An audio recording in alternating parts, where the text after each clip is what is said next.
everyone, and welcome to This Week in Hospitality Digital Marketing live show number 168.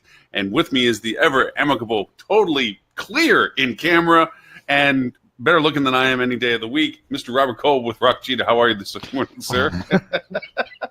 I'm doing well. It's the same camera, but it's I don't know. Maybe it's the lighting, and I'm in it's the lighting. Different location. Yeah, whew, you are 5x5 and high res, boy. You're 4K today. I apologize for that to all the people watching. Yeah, for all those now deciding to listen to the show rather than watch us. And welcome to everyone that will be eventually joining us both live and on the recorded broadcast afterwards. With us, well, I should say we've heard from Valen. Valen is not going to join us for a few weeks because she's a little busy. Is that true? Yeah, probably not. But I mean, that's what she's saying. That's the excuse she's giving for us. Yes, I understand. Exactly. You proposed some interesting topics, and rather than me just cherry picking, well, there's the one that I really wanted to ask about though. And I believe Stuart Butler was supposed to, he said he was going to be on the show, but he's not here.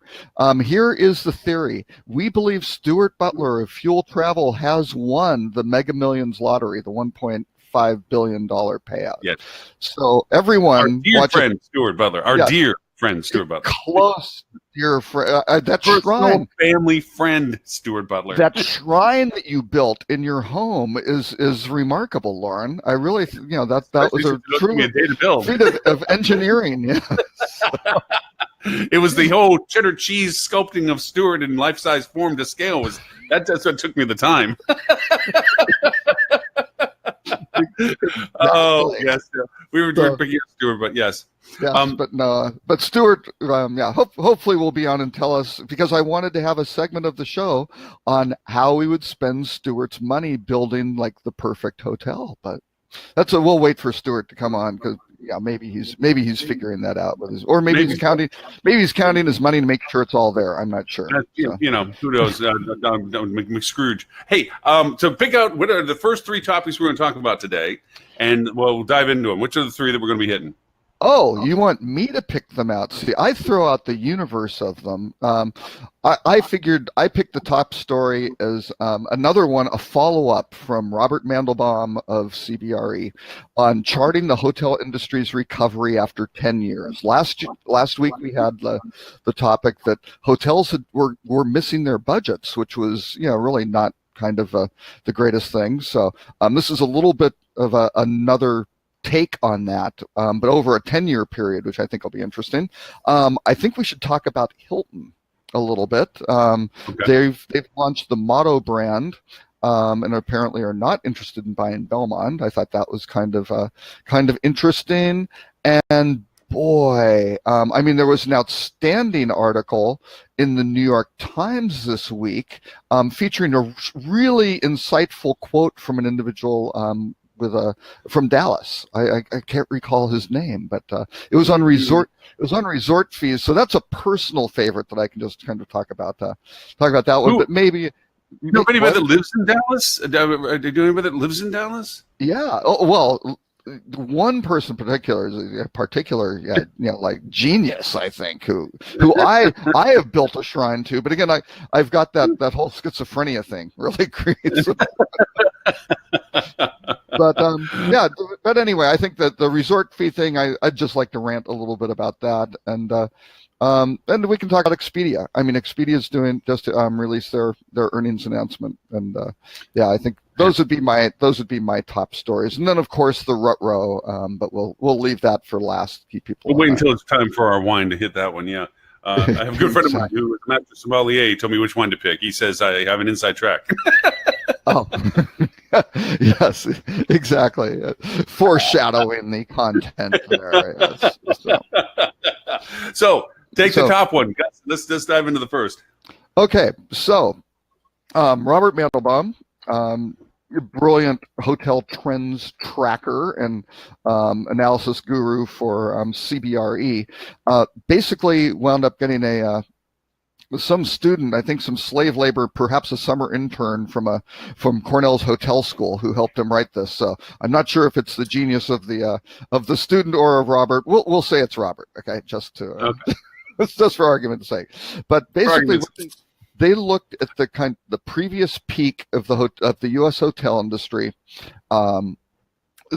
Basically, there was increasing demand from 2002 to 2007, right? And average daily rates were growing faster than 4.5%, and everything was just kind of trucking along.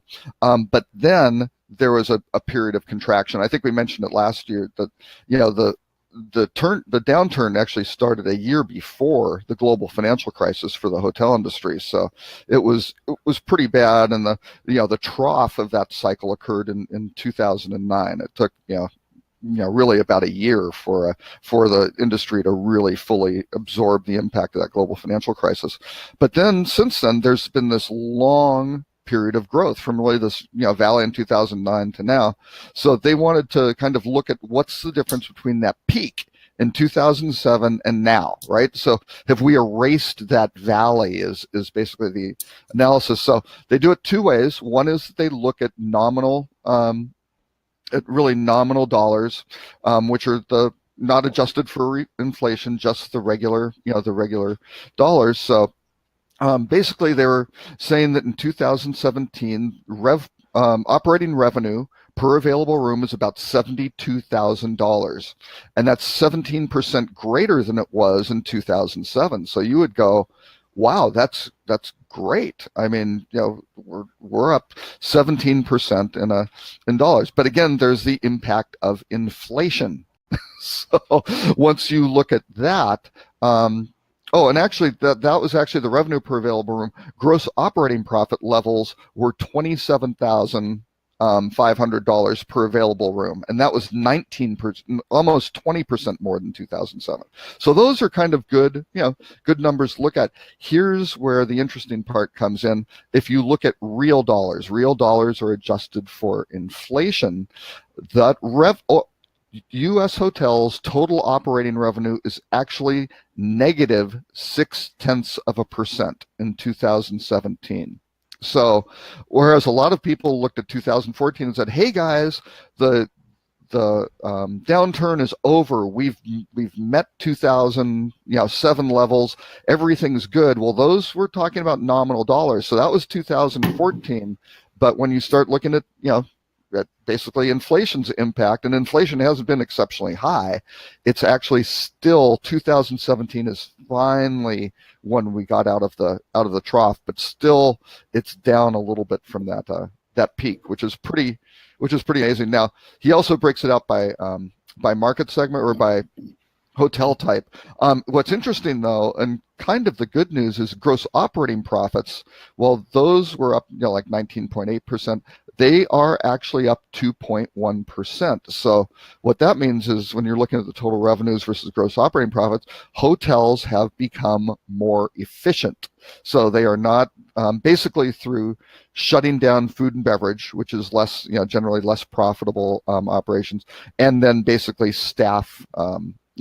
Basically reducing the number of staff, and a lot of that certainly through automation. So they were able to squeeze out more profit, but Robert, yeah, your dear close personal longtime family friend is with us. Oh my God, the man I have worshipped for so many years, that I made a life-size cheddar sculpture for, in respect of my deep abiding friendship for my dear close friend out of South Carolina. That's right. Again, I did not win the lottery, gentlemen. Now, wait. Okay. Yeah. No, wait. it's okay.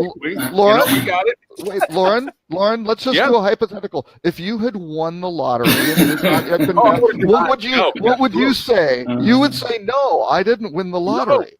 No, I don't have no. Yeah. Is that a new? Is that a new jersey you're wearing there? It kind of looks like it's an expensive jersey. Like you went and got. I've had this one a while. No, part of my existing collection. No, seriously, I did win the lottery, but I'm going to recreate one of the classic movies of all time, Brewster's Millions, this weekend, and do Butler's Billions. And my objective is to spend $1.6 billion in 2 days with no assets. With no residual value. Yeah. So sounds like a bender. But you know what? If you have $1.6 billion, you could have outbid, I don't know, IHG for the Regent Hotel brand, which only cost about $39 million.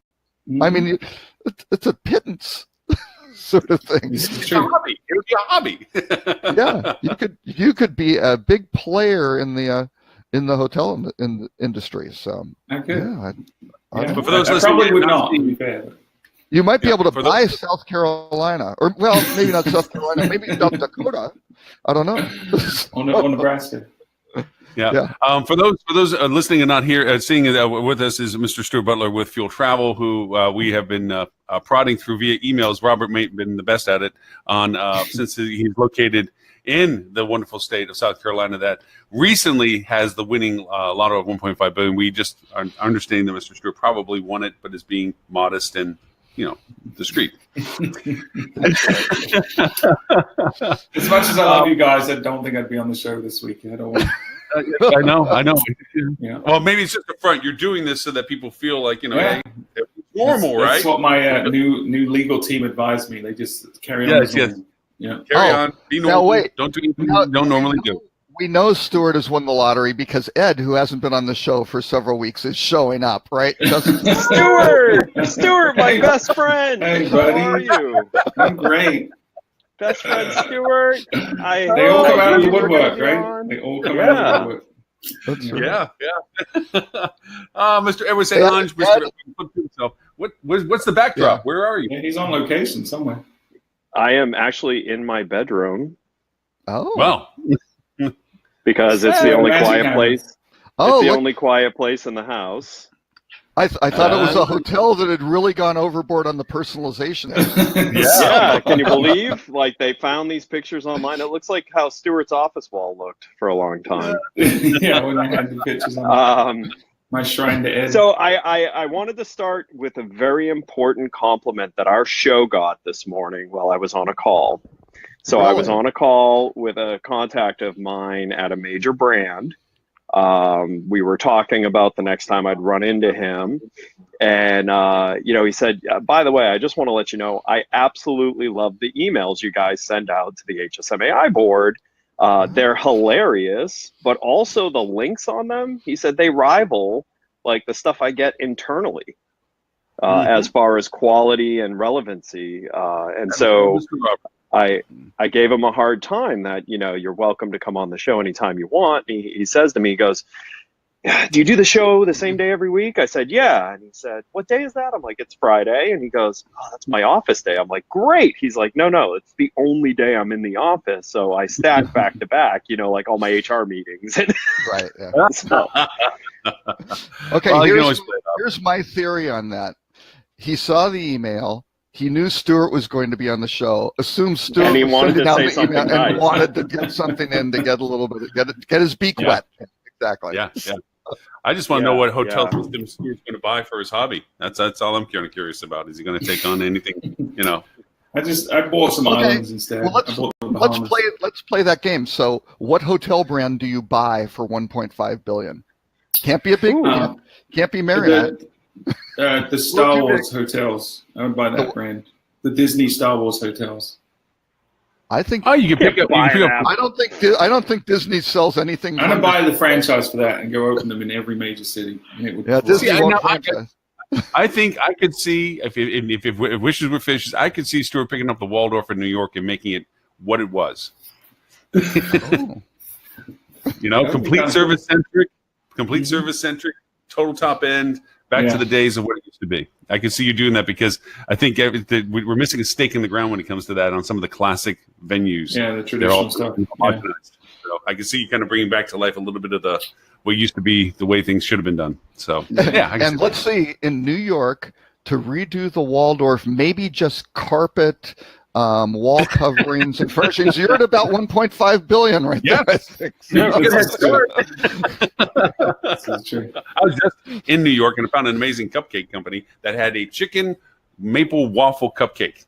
And I was like, got to try it. So I did. So, again, further evidence, just because you can combine things does not mean you should combine. Good.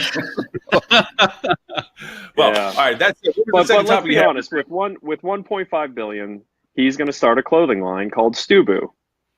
Oh, there you go.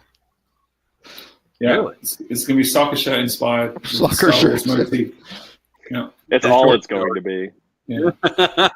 I did see someone with a Star Wars emblem on the back. It was a pickup truck, kind of an enclosed. Had the the bed was enclosed, but it had Star Wars logo on the back. But the side, it was completely done as Jurassic Park, and I was trying to figure that out. Because you're in Texas. Yeah. I mean, let's face it. Texas is I was the trying only to figure place out that the combination there. Maybe they're a John Williams fan. John Williams did I actually the had sport. There you go. I actually had an Uber in Texas that was a pickup truck. I mean, there's nothing more Texas than calling an Uber and ending up with a pickup truck. When I was with Budget Holly Rent-A-Car, says hi, Stuart. Holly says hi. She Hey, Holly. I won't forget the small Holly, people. you got to get on the show if you want any money. Yes, Yeah, that's right. You got to kiss up Stuart. that's right. All right, back to topic. What was the second topic you pulled out of the hat, Mr. Robert? Well, anyway, Ed and Stuart, basically, the top story was that the hotel industry has kind of recovered this year from their peak in 2007, right? With that downturn, that in real dollars, revenues were up something like 17%, but, nominal dollars. In real dollars, inflation adjusted, really the total operating revenue is really down still about 0.6% from the peak, which is a little disconcerting, but the profit in real dollars is up about 2%. So hotels are becoming more efficient. So that was, one thing that's not factored into that, which would obviously inevitably have had an impact, is competition. I would assume there's a lot more inventory available now than there was back then. Definitely in certain markets, no question. Built in a lot of markets, to be back where they were in those markets with a significant increase in competition, I think is a very positive thing. Yeah. Yeah, well, and it's per room, so I think it's also alternative lodging and vacation and all that other stuff coming into the market.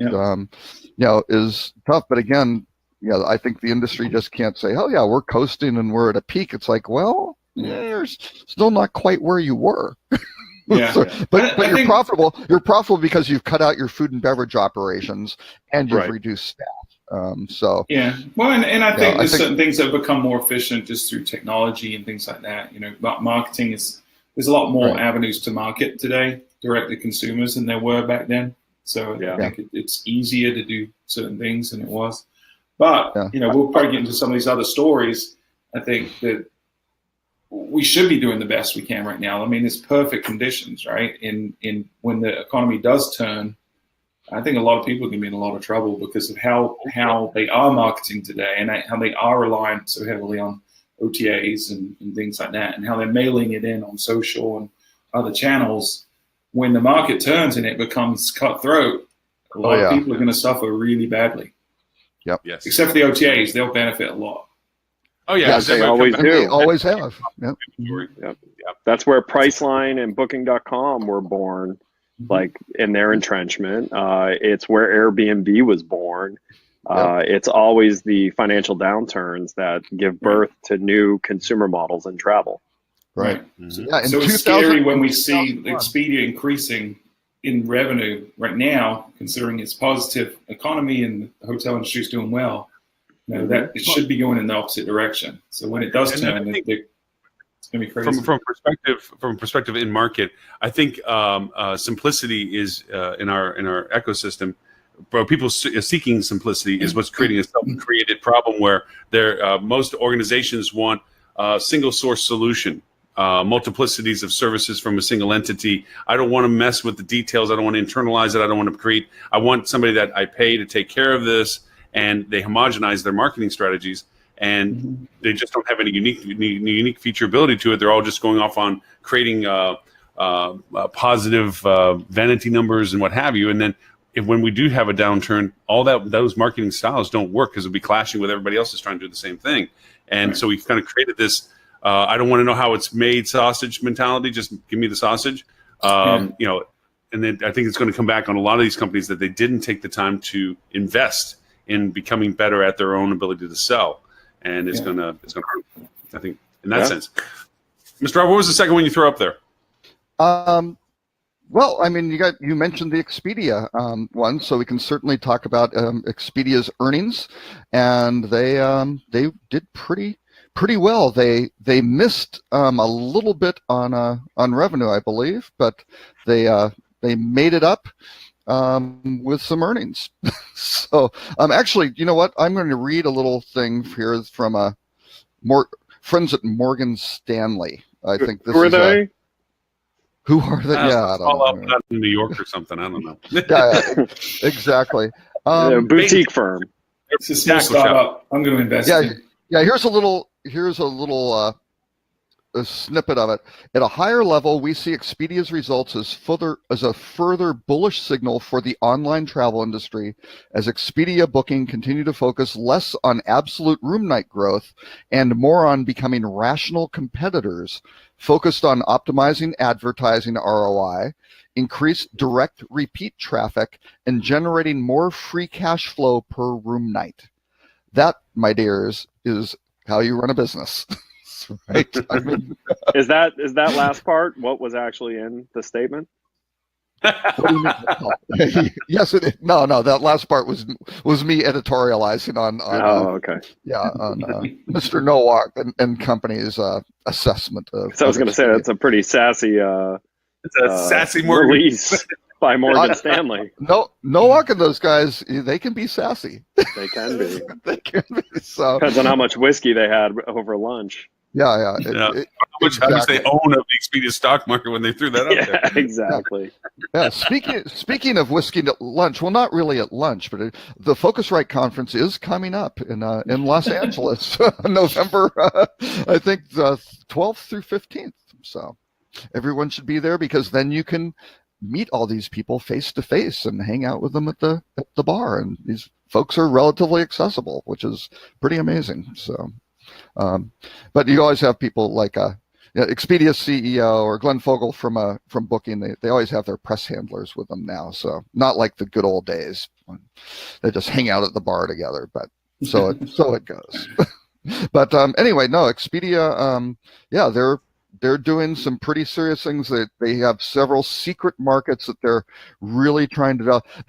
They finally admitted they saw a correlation between the footprint of hotels, so how much hotel density you have, and return guest performance, right? Which I haven't heard one of the major hotel groups talk about that actually, but that I think also, calls to all the hotel groups trying to get as many brands packed into these markets as possible. But the big thing is, they're sitting there going, hey, if we've got all the product, and they've certainly looked at Booking having still a huge advantage, people go back to it because they know everything's there in the supermarket. So they will return because they found some good rates, or they found some good product, and they will return. So they have 895,000 lodging properties now, which compares to Booking's 1.9 million.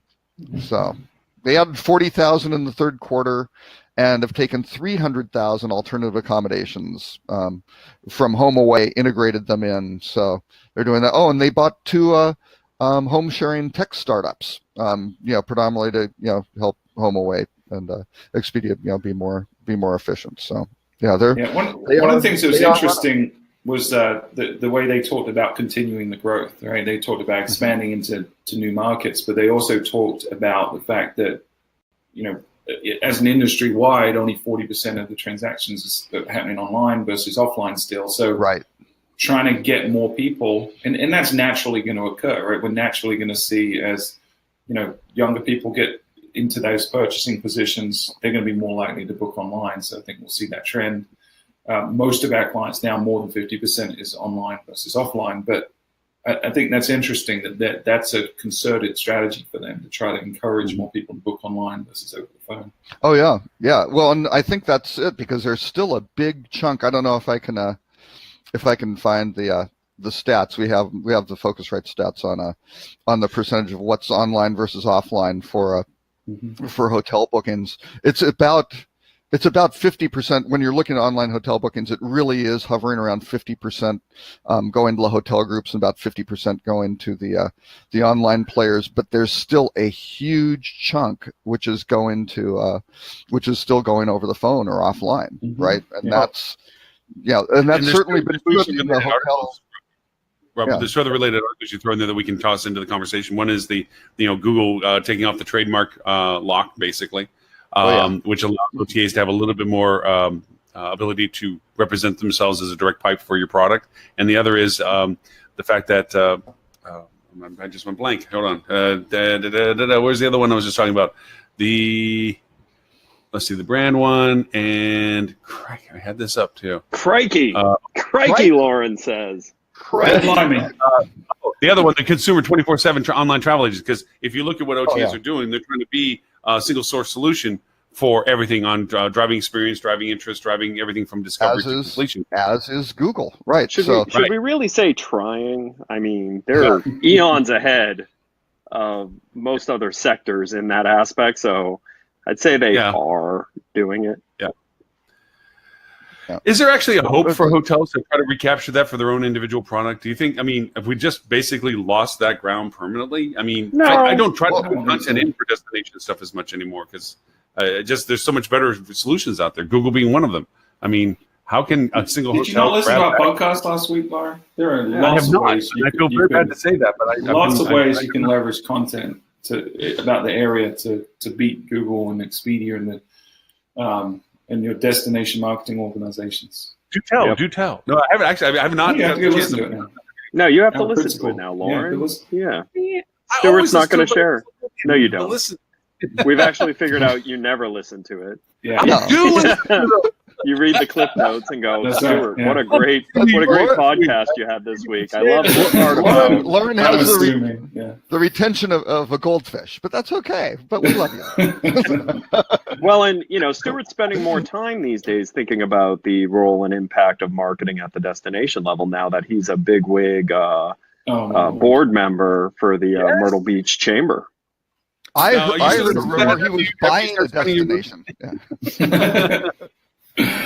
That's funny. Hoteliers can certainly compete though, because it's all about being unique and offering your unique perspective and value proposition. But and Expedia is never going to be able to write about your destination the same way that a hotel can if you leverage the staff and their opinions, right? So I wouldn't say never, but it's unlikely in every that's not the direction they're heading in, nor are they going to do it well. And DMOs are never going to be able to compete because they have to be nice to everyone. They have to have a fair playing field.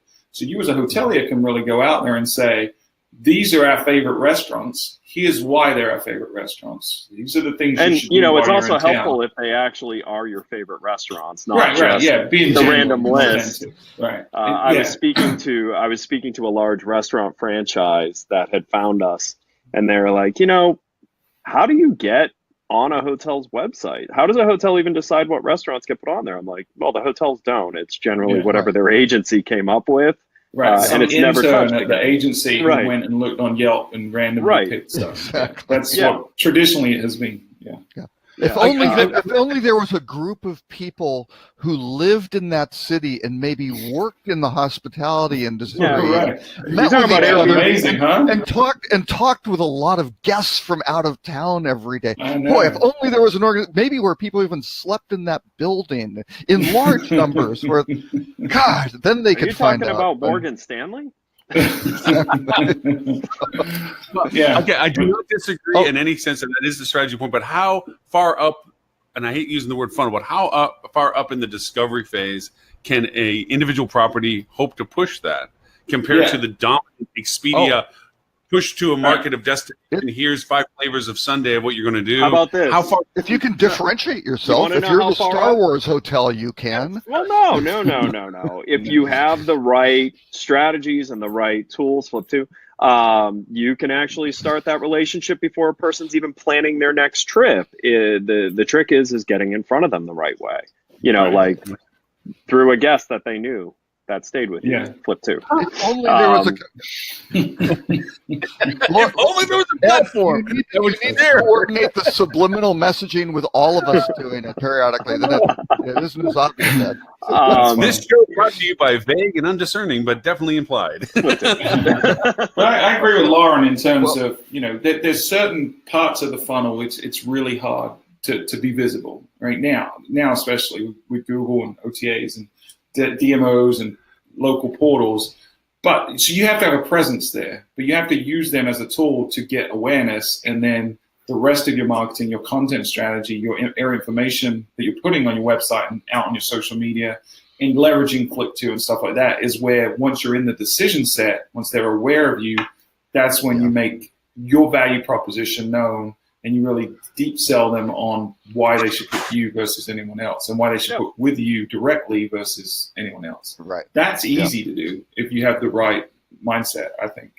Yeah, Yeah, absolutely. And by the way, agree. the further up the funnel, the cheaper the keyword. That's Yeah. right. It's true. That's true.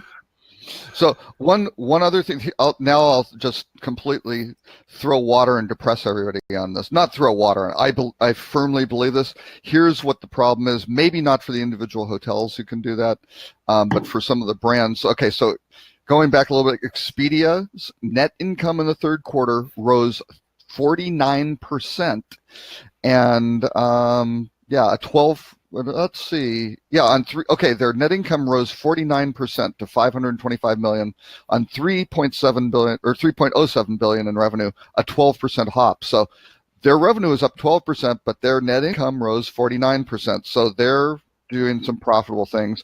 But here's the and they're doing those, as we said, Morgan Stanley saying, hey, they're being more efficient on their ad spend, all those sorts of things. So they're weaponizing that cache of money effectively. But here's some problems on why people book on OTAs. So again, some Focusrite research. It offered the best price. 61% of travelers, U.S. travelers, thought that the OTAs offered the best price. 36% thought direct booking with a hotel offered the best price. That is a problem. But here's the thing. It's not necessarily wrong. It's just no longer through the hotel's rate. It's through the packaging. So I'm going to Vegas today for VRMA. I went on Expedia to search flights because they have a very efficient flight search. And one of the airlines, it literally said at the top, get this flight for free when you bundle with a hotel. Yep. So that's cheaper. Like absolutely. It is, but I think packaging is less than 4% of Expedia's business. I think but now, I mean, have you ever seen that on Expedia before? This is my first time seeing this type of They've been doing it aggressively for about 3 or 4 months, and they're doing the thing now too where you can book the hotel later, or book, you can book pieces of it. Hotels at different are not times, happy with that. and it still happy with does that. the package rate. Yeah, it's about how you manage it. The bigger problem to me, though, is that a lot of rate managers are still not doing a good job of rate parity.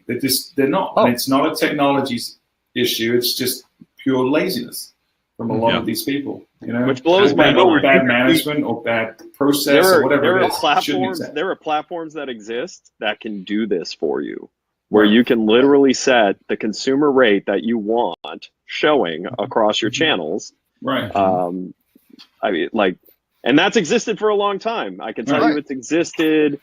You created it. 2004, maybe. 16 years now that's existed. There is no excuse for bad rate parity in 2018. It's just no excuse. But it's still some of these bizarre strategies. I was at a HEDNA meeting here in Dallas last night. They had like a little networking get together, which they're trying to do those around various cities around the U.S.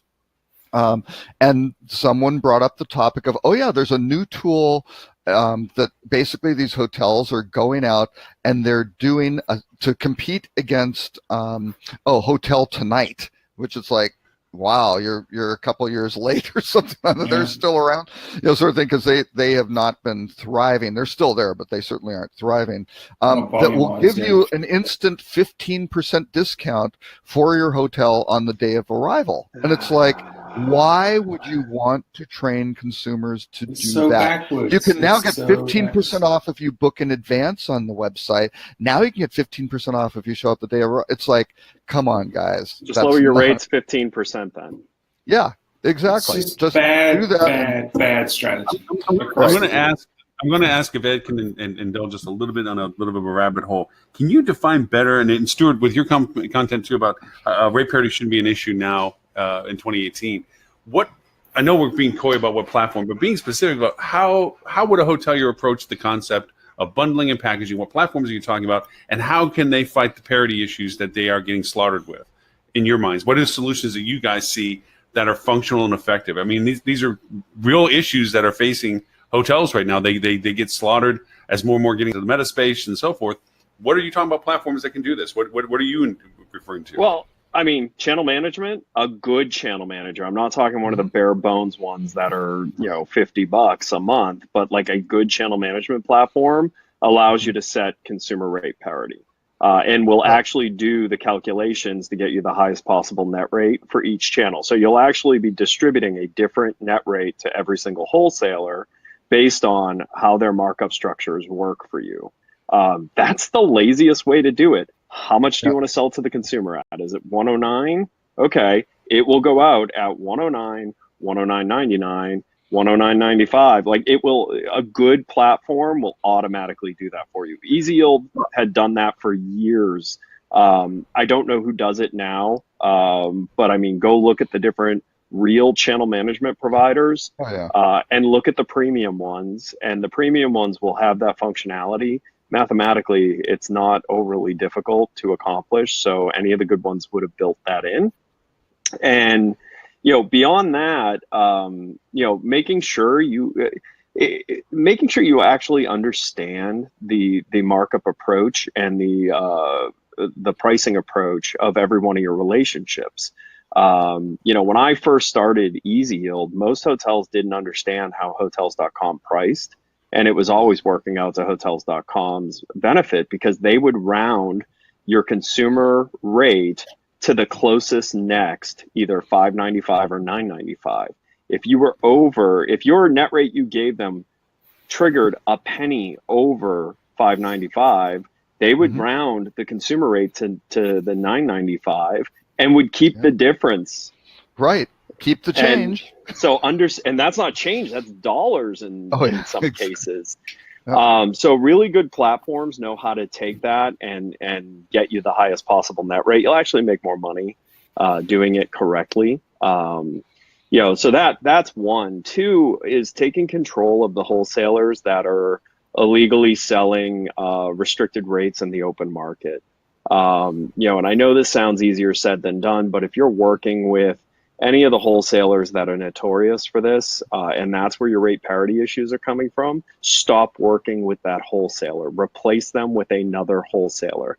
And if you're telling me you can't, then my response to you is you have bigger problems then, because your channel strategy is overly dependent on too few sources of business. Here's one of the challenges with that, though, and this is a legitimate problem for these guys. So you may be working with a larger wholesaler, but it's one of the affiliates or one of the groups that's grabbing these package rates. Because again, the wholesalers stop working with that wholesaler. But the problem is that wholesaler may be giving you X percent. It may be a large contributor which is working really well, and the wholesaler isn't enforcing it, right? And those are tough.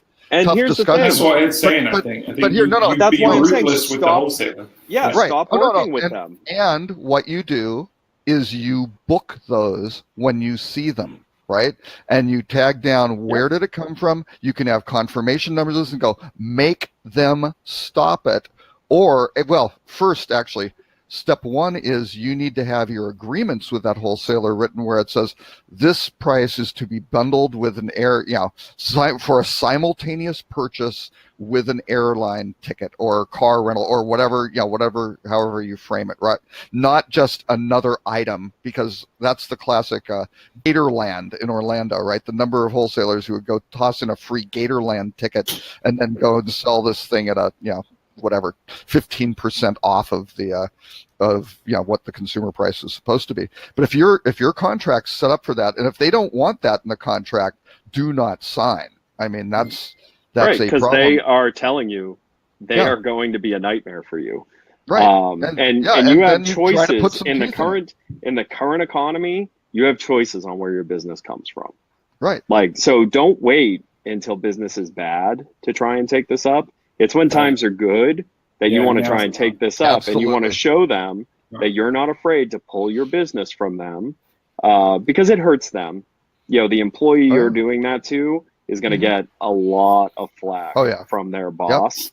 You know, and that's really what you have to do. You have to take the hard line. Yeah. And it's tough, right? It's pulling the Band-Aid sometimes, because you may be a good chunk of your business, but like you said, Ed, if you're overly reliant on a single channel, then you need to reevaluate your strategy anyway. And you need to look at the long-term consequence of not pulling the plug on it, because if these that out of whack rates are eroding the rest of your channels already. Yeah, it could be a parasite.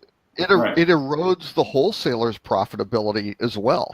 Right. And I had argument, and I'll call them out on it. Starwood was ridiculous, and this is going into like 2007. So previous peak, none of this. Oh, well, it was a global financial crisis, and here are these problems. Things are running at peak business. We were their largest wholesale contributor to this, I won't call out the region, right? For that region, and these guys were not enforcing rate parity. And we had really good, some pretty good analytics to spot it. And we're trying to be the Boy Scouts and clean up the industry, right? And have people do it right and actually help our partner hotels by selling the rates at the right prices. And they just would know, oh, yeah, but we're like, and in a couple of cases, it was like, I am going to shut you down. You are, because we had terms in it that said you can't go. We had some rate parity and most favored nations clauses, and they're going, you're violating it. We're your largest wholesaler. It's going to be gone. You're going to have to talk to your boss about this. Are you sure? And boy, we had to go up 2 or 3 levels of bosses on it, which was pretty eye-opening, right? You would think it just would have been maybe 1 level, but we were up at the senior VP level, and they're like, oh, well, yeah, but they're doing, it's like, no, they aren't. And we've booked some. We even booked some through it, right? To just go, hey, it's multiple hotels. It's not just the one thing. You're doing it wrong. And if you have inept management, that's what happens, right? Here's, and I agree with everything that everyone said, and I didn't expect it to be said differently. There is realities to, unfortunately, within our industry of asset management ownerships, not looking at it from a operational perspective.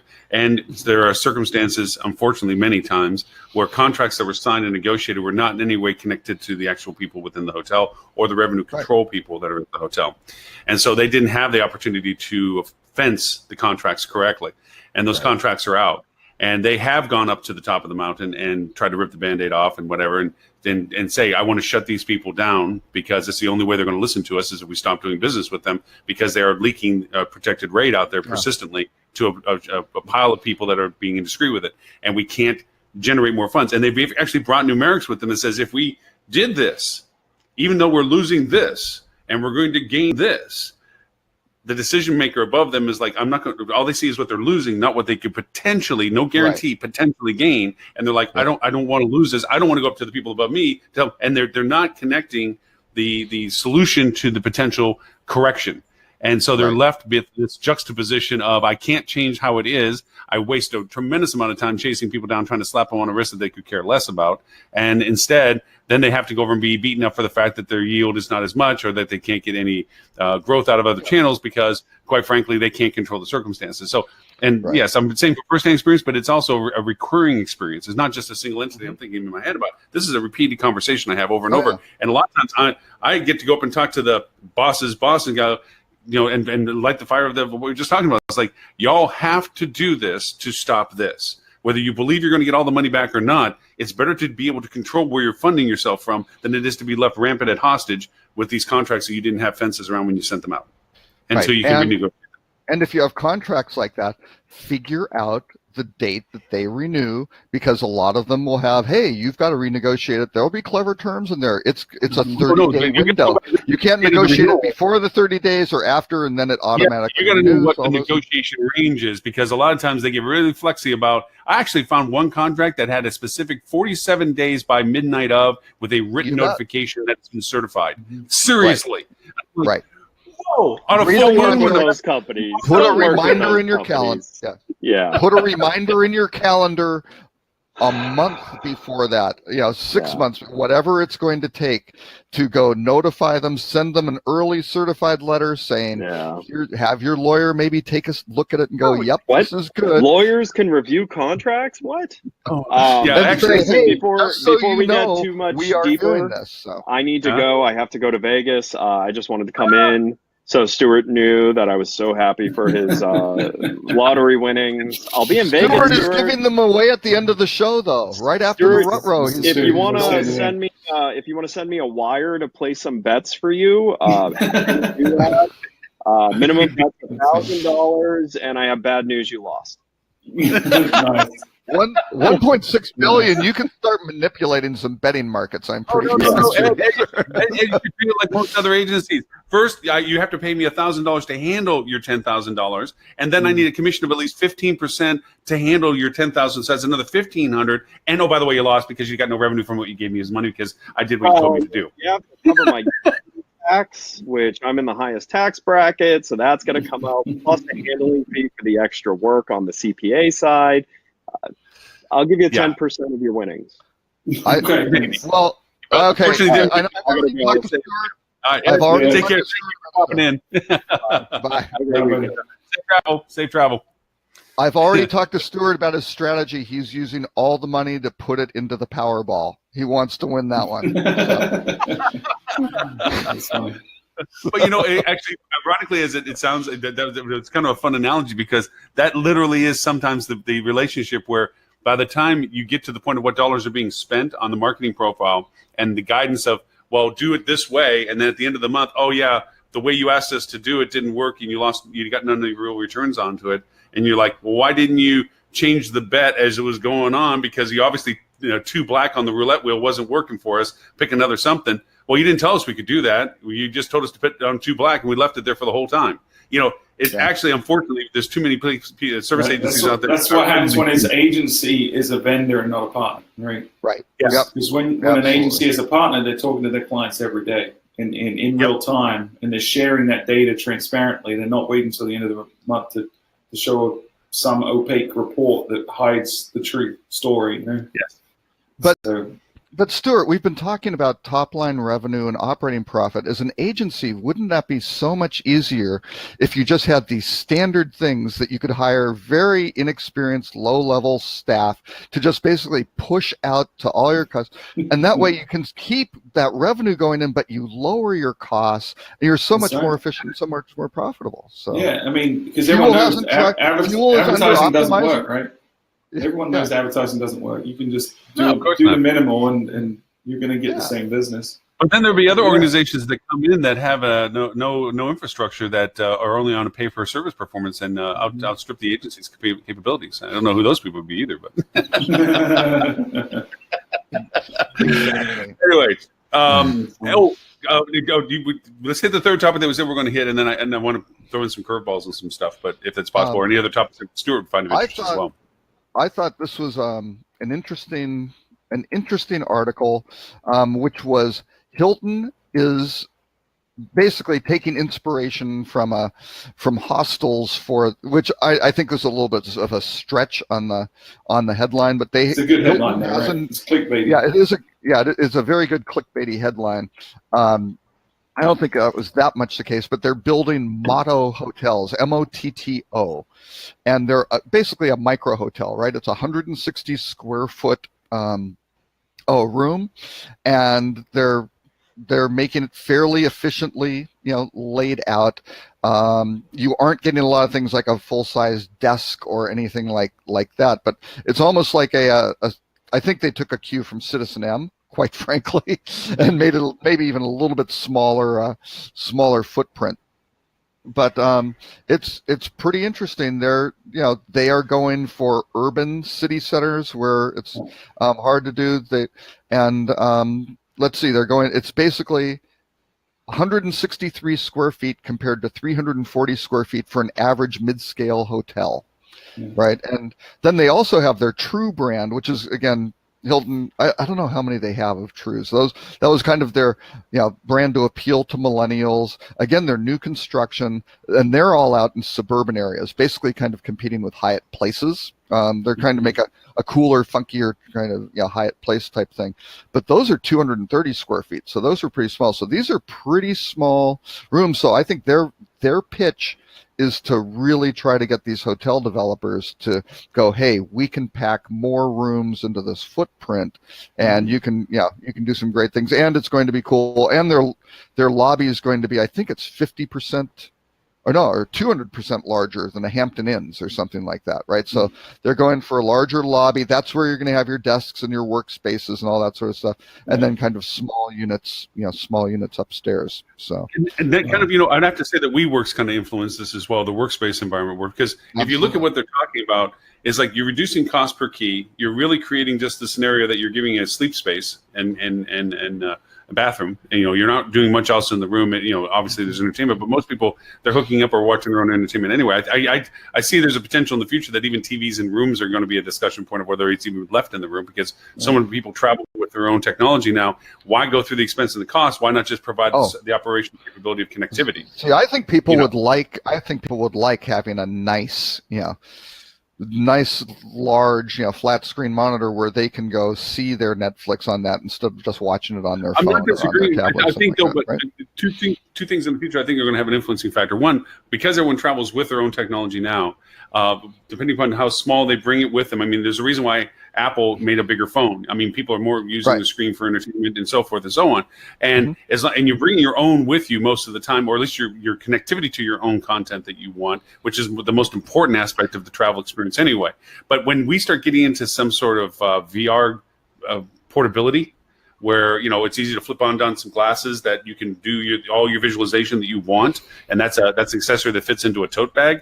I think you're going to see the demise of TVs being a component in the room, because why worry about the size of a TV in a room when once you flip these things down, VR, you're watching it the way you always like to watch it. So I think in that sense, but that's future. We're probably a few years away from that for sure. But I think we are heading towards a bring your own device kind of technology.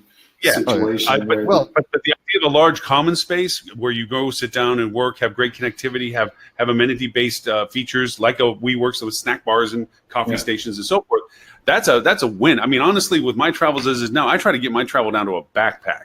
And if I do in a 2 or 3, like for New York, I didn't have to bring in any sort of dress up, so I didn't have to worry about a suit. Everything fit in my backpack. I did a 3-day trip in New York with a backpack, and I was proud because travel sucks. I'm sorry, unless you get going right on first class. I mean, pretty much you're still in the cattle company in the back where you're throwing your stuff up on the top and hope that the seat doesn't have bubble gum in it. You can borrow my new private jet I just bought. By the way. I'm going to ask. Listen, I was hoping you had more than one. Like I could kind of keep it for a while. Yeah, you can have a spare one if you really want. Yeah. I'm good with it. If I have to flip the propeller, I'm all right. But anyway, the idea of it is that the space, the room is the place to retire in, but a common area where I can go down and meet and greet and talk and work and have some engagements that I made, that's valuable. That to me is a valuable component on travel, and that's what WeWorks lives with in space and all these other guys. Is that when you're traveling, you got a qualified space to work in, and you don't have to sit on some chair that in your hotel room with a bad matted backdrop trying to talk. So I like the idea. And guess who is developing all those co-working space? They are all hotel owners, right? It's like 90% of those guys are also doing hotels.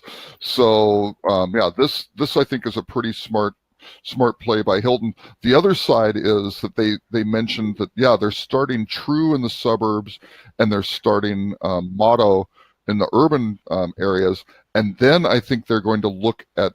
They said, well, and there may be Trues that are in urban areas, sort of thing, and likewise. So I think they're also kind of hedging their bets again. One takes off, versus the other, and they can just keep growing both. And if both of them do well, then they'll have them in both places, right? So I think pretty. I got a question. Pretty interesting. Did Robert's voice? Yes, he sounds like Thanos all of a sudden. But you got really deep bassy. Really deep voice. I'm sitting there going, holy crap. It's like a cartoony deep voice. It sounds really wow. That seriously? Would be cool. No, I was doing that now. Jones right now. You're like right James now? Earl Jones. Right now? Yeah. Hey, do some slogans for Stuart and I. Buy fuel travel. Go do it. It's really interesting. I thought I was going crazy, or it was my headphones or something. But yeah, it's like your bass has gone really high. Like it's woo. Nope. No. You lost no audio at all. No, it's frozen. It was really cool. Okay, now I turn the mic back on. Still low. You're still there. Yeah, you're still deep. Say, when I am in Myrtle Beach, I love fuel travel. Go ahead. I'll record this. Stuart Butler, winner of the $1.6 billion Mega Millions fortune, is buying Myrtle Beach. Now you got to say, in a world where. Like the trailer guy. Something like, influencer sales by Holly Zoba. Go ahead, and I'll give it to her in audio. Influencer sales by Holly Zoba. There you go, Holly. I'll get that little audio out. This is crazy, man. Hospitality digital marketing, the only place to go for your digital marketing needs. Oh, except fuel travel. Oh no! Do Rock Cheetah. Wow. Rock Cheetah. I can't even take you seriously anymore, Robert. It sounds so funny. Rock Cheetah, the coolest company in the world, next to Flip2. I am so going to take this audio out. This is crazy how you sound. I have no idea why this is doing it. So it's almost like it's slowing you down. I don't know. You know how it's like it's pulling it on your audio wave. Yeah. Oh my God, that is hilarious. Oh, that is perfect. I'm going to rip those audio slogans out. That's going to be great. And I'm going to animate them. I'm going to have, okay, we're good. I got some. So when we laugh, anytime you say something now, Robert, it's not what you're saying, it's how you're saying it. It's how you're saying it, yeah. I will try to fix this. Oh, no, don't fix it. It's great. I will try to fix this.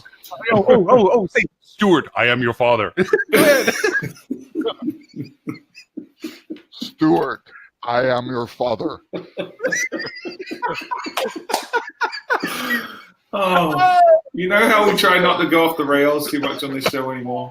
I think we're failing miserably. But then stuff like this happens. How can you be serious when Robert sounds like James Jones, man?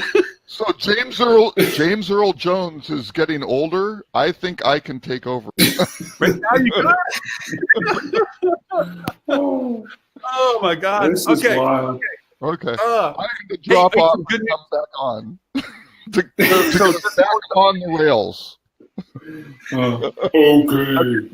I can't even fake him. It's too cool. So Stuart, minus Darth Vader with us.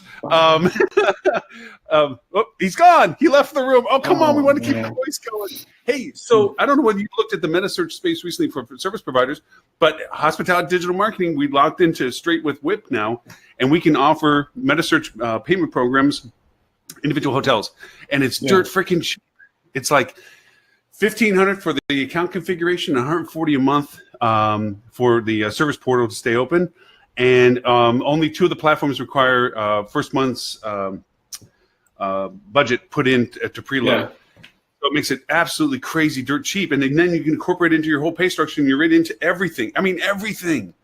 So what is the product you're using? You said WIP. WIP. Is that what you said? WIP. Yeah. Okay. Yeah. Because I tried to apply directly for Hotel Finder. I'm still waiting for my Wonka ticket. But when we're digging into that, because where it came from was when we put in meta search with other service providers, it destroyed our paid service program because one of them was done on the commission model. So they just went for fat fruit trademark stuff. Sure. And it just destroyed our paid program. We're like, guys, come on.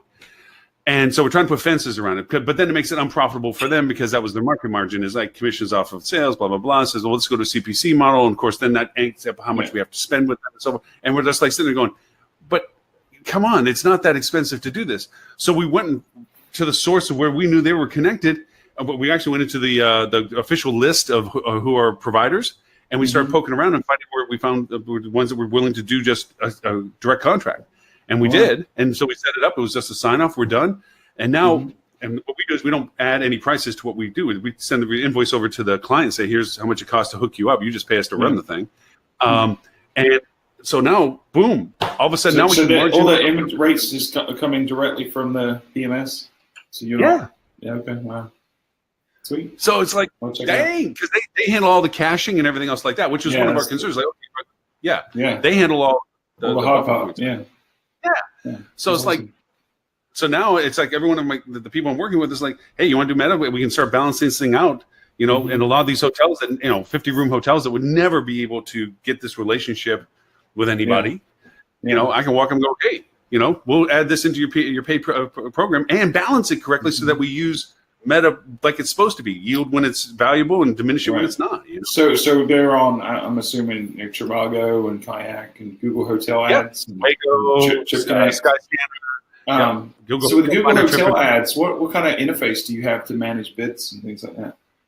It's a dashboard that's provided by them that I literally can pick by channel, by type, by platform, it's all all the knobs, dials, and whistles are in our control, just as any paid program. Yeah. And so it allows us to control and mitigate it. Of course, it's not blended into the ads program like I hope eventually it will be from Google's perspective.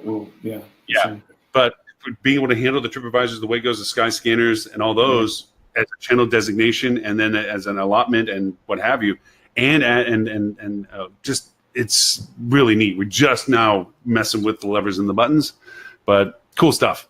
That's cool. Send me your contact over there. Absolutely. Oh, easy enough. Hey, so while Robert's gone or James Earl Jones is gone, I am going to take those sound bites out. Those were just too good. That was my headphones to start with. It was really weird. I'm glad you said something. I was like, what happened to his voice? And like, it changed. But anyway, hey, since Robert isn't here to keep us from any particular topic, did you see any other articles? I mean, the Google trademark one we threw out a little earlier in the conversation. Yeah, that's interesting. You know, it's I think people misunderstand what Google prevents and doesn't in a lot of ways. But ultimately, if you do a good job, the article is very negative. Like, this is a bad thing, everyone's going to suffer because of it. Competition's going to get greater. But the thing with AdWords, I've always found it's a really fair platform. Like, if you do a good job selecting the right keywords, crafting well thought out, sales driven ad copy, and then you have a great landing page experience, it's a very profitable advertising platform. Yes. But if you're lazy, you mail it in and you just put up generic copy and you blast every keyword you can, and you don't pare that down and negative keyword and all that stuff that you need to do, it can be very, very expensive and very ineffective. So I don't really see any of that changing. I think smart marketers aren't really going to be affected by this. I think lazy marketers are probably going to get hurt a little bit by this. So, Oh yeah. I tried to give. Bar is raising, and across the board, not just in Google Ads, but in everything we do as advertisers, it's getting a little more complicated. We've gone through this revolution where digital made it easy to be a marketer. Not necessarily a good marketer, but it made it easy to be a marketer. But now you look at social, you look at email, you look at Google Ads, you look across the broad spectrum. It's harder to be successful by mailing it in now. You have to actually be good at what you do to be effective. And on the other side of that too, relying too much on automation enhancements where Google will change your ads for you or allow them to put stuff in, that laziness on the other spectrum is just as bad. We're like, oh, Google must know best, or yeah, sure, put whatever you want into it. And all of a sudden you're finding some crazy ads made for you that wasted a boatload of money. Google definitely does sometimes make recommendations you didn't think of and worth experimenting with, but there's a lot of false positives where you end up spending a ton of money on stuff if you're not careful that is completely irrelevant. And given the fact that you're from where you're at, I give an analogy to somebody that says, okay, so you have this race car that your media and your marketing, and yes, you probably could put it on a round oval track and tie the steering wheel and put the brick on on the pedal, and it'll go around in a circle. But you can't make modifications and changes when you start adding other cars, and they certainly can bump you out of what you intended to do just by the fact that you're not making any changes, and you can crash and wreck. So you can't drive around a race car without making minor modifications. You can't run an ad campaign without making modifications as it progresses. Hey, James Earl Jones is back. Maybe say something, Robert. Hi. Is it better now? That's what we used to do. Oh, yeah, that's right. Now you're used to it. Yeah, that's more like it. Yeah, okay, so you definitely got to go back and listen, Robert, to how you sounded on the show because you'll see why we were crying. So was it synced with my mouth as well? I mean, no, sometimes you're out of sync. Yeah, it looked like you were speaking, and then the audio was getting drawn out and stretched, so that it was deeper. You did. Yeah, you were definitely James Earl Jones. I am definitely taking some sound snipes out for Christmas parties. Great. All right. So we talked while you were gone and you joined back. We're talking about the Google. Yeah, and I think the one thing for hoteliers, which is going to be tricky, is, I mean, there were a lot of kind of agreements that, hey, you can't go bid on my terms and things, especially my brand name and things like that. And it was a little bit more recursive. I think, again, when things hit a downturn, all of a sudden it's going to wind up being, nope, we can do that. And I think it's Google also, not specifically, I mean, this is across the board, all verticals, but travel is an important one for them, to be able to kind of keep that level playing field on those ad dollars flowing in from the third parties as well as the direct channels. Free, and they'll stand behind free market, lets people go. A lot of people prefer to book on an online travel agency, right? Because they perceive it to have lower prices, whatever, and let them bid. They're selling the hotel. The hotel's getting the booking. So. But again, this goes back to one of Stuart's points. Is like this article does put a negative twist to it, like, oh, woe is us for this happening. One, it takes the policeman out of it, and it turns into a regulation of quality of content and strategy, rather than a mitigator or moderator that says, no, you can't bid on this little guy's name because it's his name and you can't bid on it. It says, like, let the little guy kick the big guy's butt because they get better and faster at what they can project as content and strategy and prove that they can be in market space. So. Right, in that sense, if they can be more relevant. Yeah, that's. And it's important to link between Google policy, which is what this is a change in Google policy, versus legal restrictions, because there are still restrictions related to trademarks that you can enforce. And there was, I'm a member, and Ed is too, of an organization called OPMA, which is the On-Site Property Managers Association. So Illuminati. Members are rental managers that operate resorts, but they have individual units that are owned by individual homeowners. So it's kind of a condotel.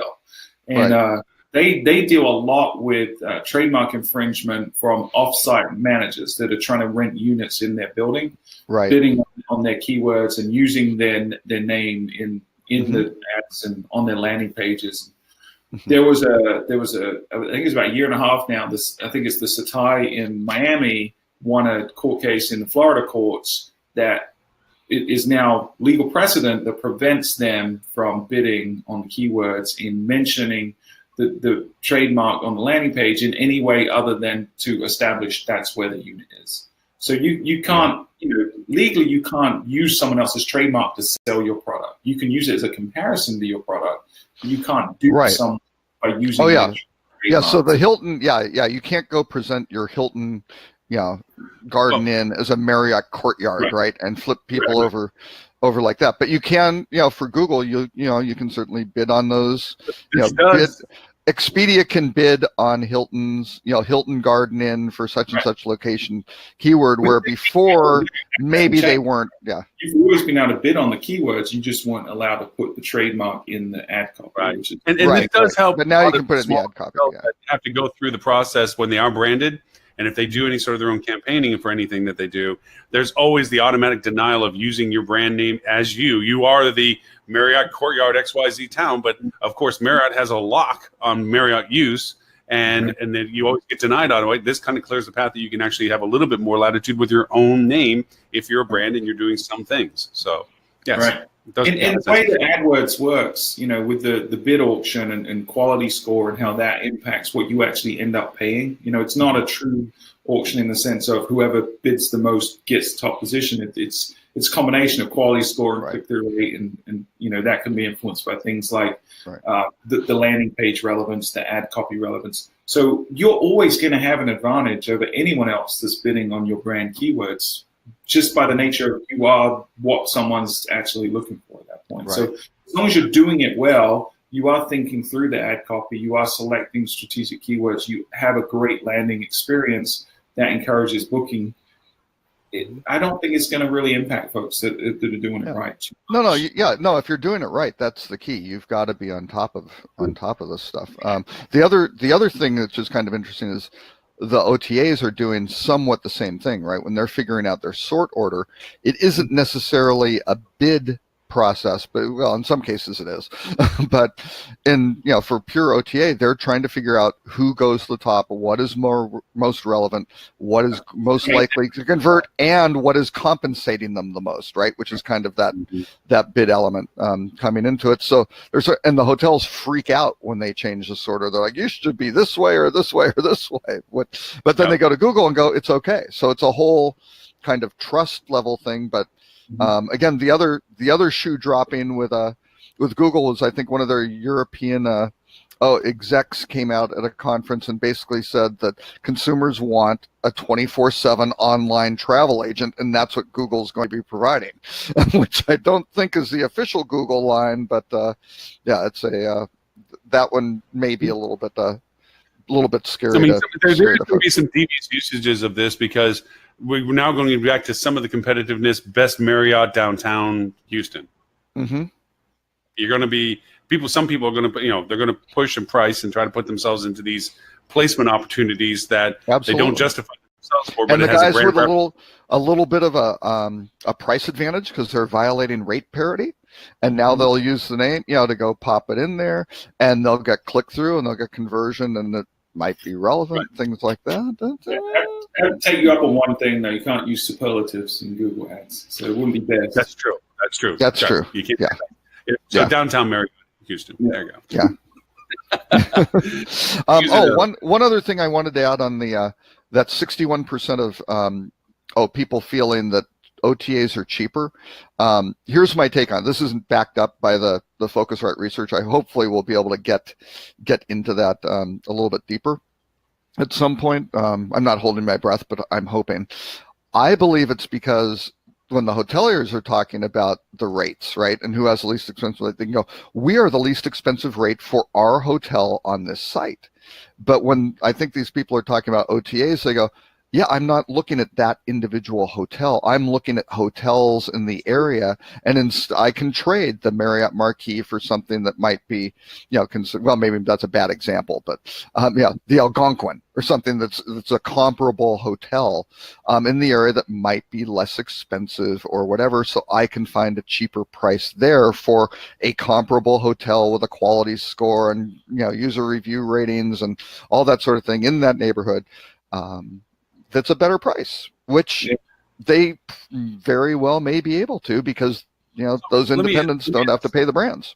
Let me ask, and Stuart, if you have any thoughts about this, by all means, it's like, is it viable to say in your market strategy, we have the best price compared to the following hotels? You have to be able to back it up. There's conditions to this. Obviously, in a much larger market, it's really going to be hard to say by definition that you're picking the right comparative tools. But if you know who you're most often compared to, and you have a inventory that's defined by you, not just your comp set, but your market and how you equate in your market to whom you're compared with when people are coming in. Yeah. Would that be a strategy potential to say, hey, you know what? We know you're looking at these other hotels, so we're just going to tell you we're going to beat or be the best price compared to any other hotel. Are you going to put in a best price guarantee that your price will always be lower than those guys? I don't know, because obviously you don't control their parities, so it's hard to say because they could be a leak somewhere and you get screwed with their parity problem. I'm all about testing, experimenting with strategies. I think it's a strategy you could experiment with. I think it's fraught with a lot of risk because you don't control the other pricing and someone could do something stupid to mess it up. You might have exposed them to other hotels that they didn't want aware of. What I'm going to bring up is, yes, you're probably competing with them, but not every consumer that's coming to your side is necessarily considering them. They're not in the decision set. To me, when someone gets to your website, the single purpose of your website should be to sell them on why they should book with you right now. What is your value proposition? And give them all the information they need not to go other places. So right. I think sending them out of your funnel to potentially someone else's funnel to verify that price, it's a big risk that I'd be willing to take. Especially with things like resort fees and stuff, where they might initially look over there and go, "Oh, that's pretty cool," and not realize they have a $30 resort fee and you don't, or it's. And if By the way, if my client is on the other end of that, a very shady article that I don't think has real credibility. At least the reference sources in it are dubious at best from the Times about paying a resort fee. Somebody got quoted out of it or referred to that. I don't think it's any industry street cred. I mean, that was a pretty good group of folks they were talking. I mean, they asked me a question. Actually, I had a great conversation with Jane. I've talked to her a few times, who is the author. But let me tell you, when you have a group like the New York Times, when they do like fact checking and things like that, where they're a professional, they're a professional operation. Right? Why do you need a fact check if all you're doing is putting out fake news? Yeah, exactly. Right. The failing, right? Yeah, I've got all the respect in the world for the journalists at the failing New York Times. They're making sure that they're not facts that they're publishing. That's why they're fact checking. Yeah, exactly. But yeah, we can certainly talk about that article on the resort fees. I mean, the individuals cited were pretty good. They had Henry Hartevelt in there with a couple pithy comments. I think they had Robert Mandelbaum from CBRE. They had Jan Freitag from STR, Bjorn Hansen from NYU. Some guy from Rock Cheetah in Dallas. Actually, Rock Cheetah didn't get mentioned. Jane forgot to do that. That was a little bit of an oversight, but that's okay. I forgive her. And yeah, they had some good. And actually, I think what was it? Oh, and then the GM from the Pierre with Taj, and an interesting note: the Cornell Hotel Society put out a little note because they saw the article and said 5 of those 6 people were Cornell hoteliers. So there you go. Check your bingo card. But yeah, Henry was not part of the club, but that's okay. We love Henry. So. Lauren, do most of your property clients, do they have resort fees? Yes. Facility fees, destination fees. Yeah. It's whatever stupid label they want to put on it, and it's a sad. Do they equate that to tangible value, and do they disclose? Now that's an argument that I have won with them on some aspects of it, that there has to be a value proposition to it, not just you breathing the air gets you a fee. Right. It's not the intangibles. There is a value proposition, and ironically, and I'll say this is one of my clients in New York. We actually have a $50 spa that goes into it. That it's a part of the facility fee that they offer. You got a $50 credit in the spa credit. Okay. Yeah, and they don't have the spa. This is actually a service that comes into the hotel, and we'll do the spa services in room. And so it's wow. Yeah. So there's a hard cost to the hotel on that one. That's interesting. No. See, this is, and I feel very happy about this. Was a negotiated relationship. This was to say that they're willing to throw out $50 to build their relationship with the hotel. For everybody that walks in the door, they're giving a $50 credit as part of the facility to it. Yeah, that's good. Yeah. And then there's a credit towards Uber, which there is a cost factor to that, and we have other things that we throw into it that. There's. So what's the total resort fee? For them, it's only $35. Yeah. But see, here's my problem with it. My problem in general, and I think that this is going to get legislated away eventually, because there are 47 attorneys general who are now looking at this. This was actually progressing pretty well through the Federal Trade Commission into 2016, and then it stopped. Rather abruptly. I don't know, but yeah, the Federal Trade Commission kind of put a kibosh on the regulation. But these 47 attorneys general, I always say that improperly. Attorneys general are led by the Attorney General of Washington, D.C., which coincidentally has no senator or individual in the House of Representatives, right? So it's a clever little way where they can kind of skirt the political fray in Washington and push this stuff forward. And that's exactly what they did in the rental car industry. back many years ago. We had a conference call with 48 state attorneys general. So I'm not sure who dropped out, but and they basically said the industry now, again, that's a highly consolidated industry. I mean, not as consolidated as it is now, but they were talking to, I think it was like 7 or 8 car rental companies going, you cannot have all these ridiculous fees and taxes where people look at a list of cars and they cannot tell which one is most expensive in terms of the amount of money they are required to pay at the end of the rental. It's just, you can't do that. That is drip pricing. It is illegal. Stop it, right? And and if you don't do it voluntarily, we will make you. It's up to you. And the rental car industry went, okay. Yeah, we'll do that. One thing about the facility fee and the discussions that I've been able to champion is we use it since it is such a easy money for the hotelier to just slap on a fee for what they're already providing is the way I look at it. Is I use it as a leverage point for direct channel where I punish the OTAs. You're going to pay that fee when you go through them, but I try to regulate the opportunities through promotional marketing to say, if you book with us through us this way, you're going to waive these fees. So it's a substantive amount of money in savings using the direct channel. Now, obviously, the more we start growing the direct channel, then the more money is lost by that. The ownership then goes back. No, we got to throw them back in there because that's where they're booking now. It's like, yeah, because they are avoiding it. So it's a lever or a button that you have to mitigate as it's using it for. And if you start using it for your need periods or your amplifications of opportunity for yield and what have you, it's a very valuable tool since they're going to be charging it anyway. Nobody's stopping. But if you're waiving it, it's a little bit different. Then it's more of an optional. Yeah, it's more of an optional fee, and you have more complex policy, right? So it's right. Yeah. So the thing, and maybe that's how some hotels will react to it. But again, once you hear that it's kind of optional and the hotel can take it away based on this, then that's trickier. But I want to have a quote from, I like to focus, and I think we do a pretty good job on this program saying that you should focus on the customer, right? That's a relatively important perspective. So Henry Hardevelt had some great stats from their first quarter 2018 survey of 3,656 U.S. hotel guests. So that's a pretty good sample size. You definitely don't want to go under 1,000 when you're looking at U.S. hotel guests. 3,600 is one of the better samples for it. 91% expressed dislike about resort fees. The remaining 9% were neutral. No one liked them. Zero. I wonder how the question was actually posed, because if the question is, do you like resort fees?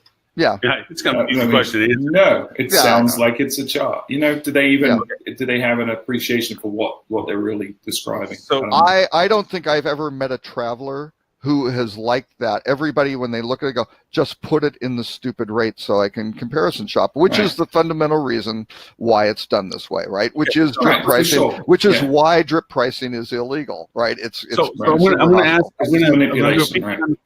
a discussion that we're having with one of our clients. Where we're talking about and to provide value relationship on and I'll call it a loyalty program. Really, it's a sign up capture program, but there is a loyalty component to this. There is a residual value proposition that we're giving to the people that do sign up with us. One of the aspects we are considering is that should you join our program by providing us the ability to reach out to you and so forth and be a part of our program, we will diminish the fee on a perpetual basis. So you will always get X dollars or X percentage away from the fee at every time that you book. So we're literally using that as a leverage point of perpetual discount and saying that this is what you will do. If you sign up with us, we will always make sure that the fee goes from 50 to 30. Always. You will always be discounted $20. Yeah, kind of thing. I think that's fair. I think it's fair. There's more complexity to it, though. I mean, I guess it does. Yeah, the complexity. Well, and that is one of the things that the hoteliers now are doing very, very poorly. Because I provided some examples for Jane for the article, and just kind of helped her. I take some credit for, I think, helping her write a better article and being a little bit more informed because, she was writing about it. I said, well, do you have some hard examples from New York? And she's like, I don't. I said, well, let me give you some. So I presented it, and I said, okay, here are 3 hotels. One's at 169, one's at 149, another one's like this. Which one, you got a gun to your head, which one's less expensive? And she goes like, oh, I know it's a test, so it's probably not the 169, right? But she looked at, you can't pick them. You can't tell, right? There's just no way to do it. But then the other part that's really bad is the hotels. Now, again, the Federal Trade Commission came out pretty strongly and said you need to tell people what these are for, right? Yeah. That is a very important aspect of it. And they don't. In many cases, it's just a fee, and it's very nebulous. In other cases, Marriott's done a better job. They'll give you $30 of food credit in this and $20 of credit at that, and some things which try to make it a little bit, more palatable for what you're getting, and kind of distract, from the drip pricing concern, right? Yeah. But then a lot of them, even through the booking process, you really don't know until the checkout page, and it's just kind of slapped in there in the taxes and fees line, and you're like, whoa, what happened? How did this thing go? Especially if it's a less expensive hotel. Like, I think I was looking at Yotel or something that had a $93 rate and like a $35 or $40, fee hack, tacked in we've there. Got some clients that high. It's like 25% of their ADR is on top of that is the resort fee. It's crazy. Yeah, and we did some testing on it too. We did some testing to see what kind of impact it had. So we've done some testing on with a resort fee, without. Didn't really see a whole lot of impact. There was a slight reduction in conversion rate with a resort fee, but didn't really impact the channel distribution. So whether there was a resort feed showing or not, didn't really impact the amount that was coming from OTAs versus direct. But then we did some experimentation with a few properties on what the price point of the resort fee was and where pushback was. And we found that we could go up in $5 increments and have very little pushback at all. Negligible decrease in conversion rate.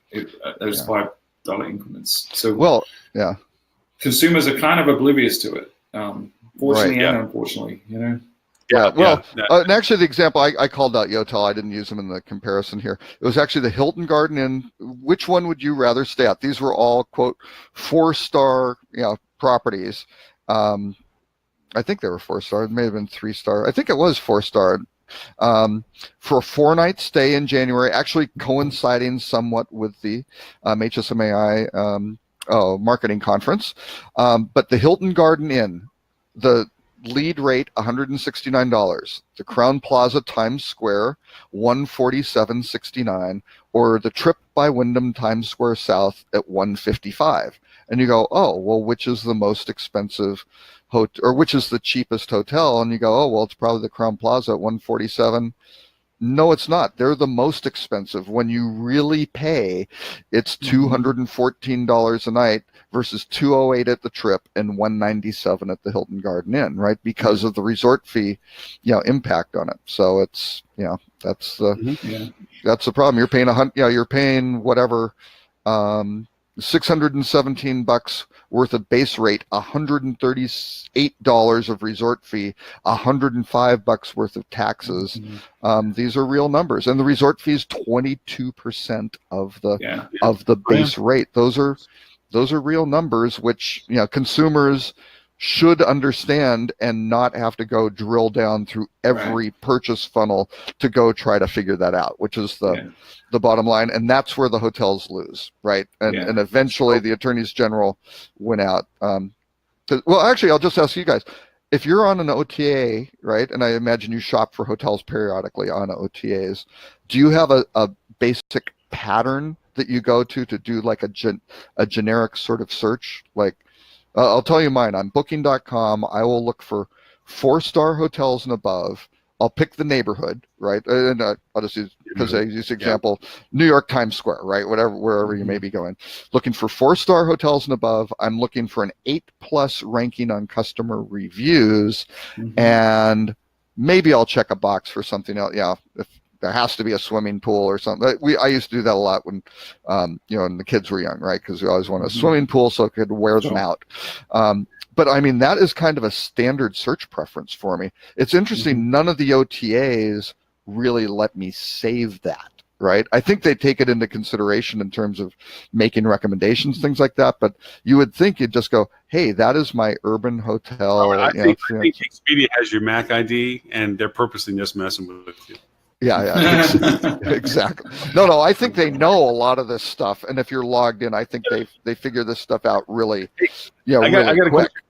question for Stuart. But do you guys shop that way for these? I do. For I mean, it depends, right? When I'm traveling on my own versus with my wife versus right. my kids, They're different personas. Preferences change, right? And whether it's business or leisure.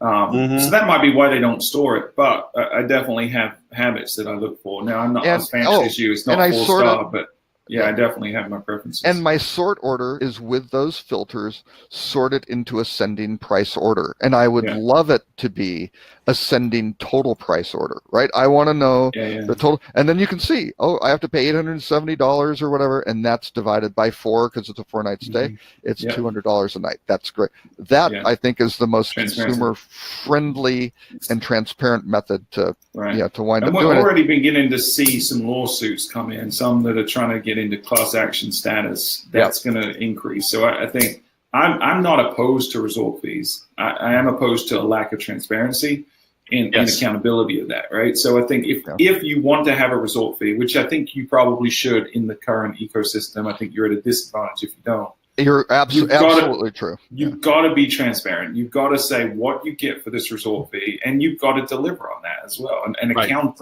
for it the correct way. Because if you don't, you're going to be liable down the line when some of these lawsuits hit, and they're going to affect you.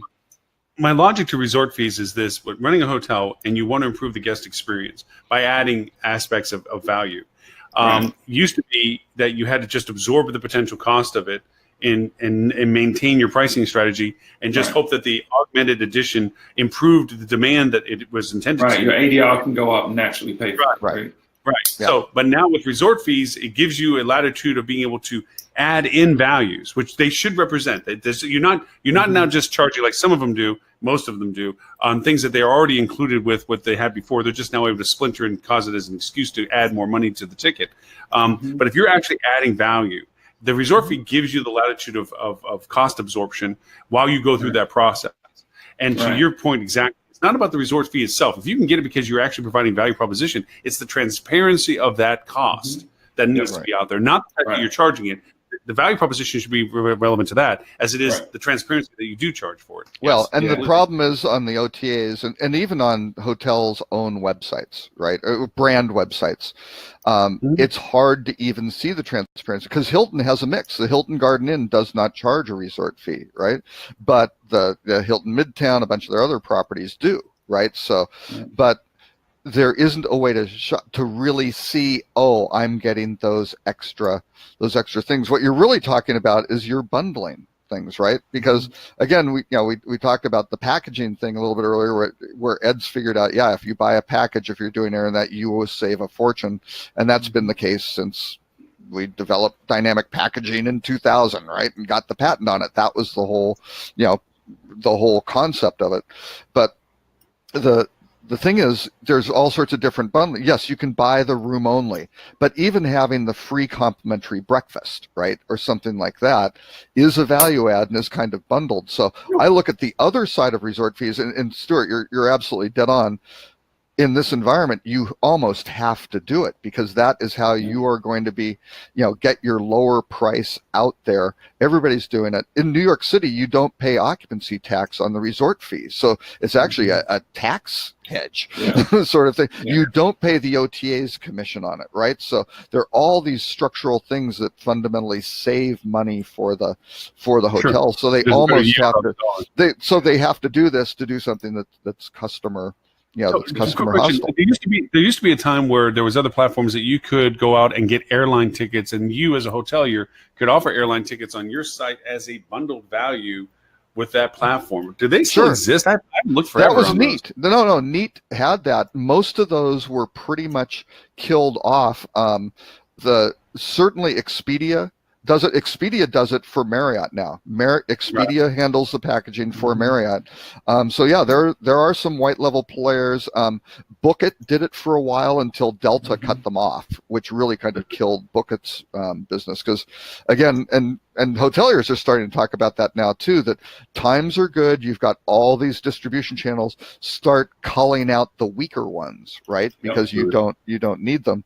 But yes, there are some, but that true dynamic packaging model, that patent is now owned by Expedia, and they don't want that other people to use that patent. That isn't why they bought the thing. It came with Orbitz, but that platform made it. It was very, very market driven. There was very good transparency, and if you had a discount, it got translated into consumer value. Right? You couldn't revenue manage the components and be an intermediary and take an extra markup because so and so was giving you a very good rate. Right? You couldn't take in a price line rate and then make it, kind of position it and discount it off as the net rate on a room only, right? Where you might be clearing 30 points, a huge portion of margin on that, right? So you can't do that anymore. Stuart, with your newfound wealth, did your master sommelier get affected by the scandal? Did you have to fire your master sommelier? I know you just recently fired him and all, but did it affect you that he get downgraded or anything? Fortunately, my wealth came after the scandal broke, so I was able to stay good. I thought you guys were gonna jump on the Nebraska ad campaign. I love it, man. I love it. Well, I think we should, before we hit the rut row, I think we should hit the Nebraska ad campaign because I did it really quick, and then I've got to jump. But I think it's great. Yeah. They're owning who they are, and that's what to me marketing should be authentic. You don't try to create something you're not. You don't pretend to be something that's going to disappoint someone. And someone sat down and said, we've got nothing to do, but there's a lot of weird shit that happens here. Let's focus on that, Right.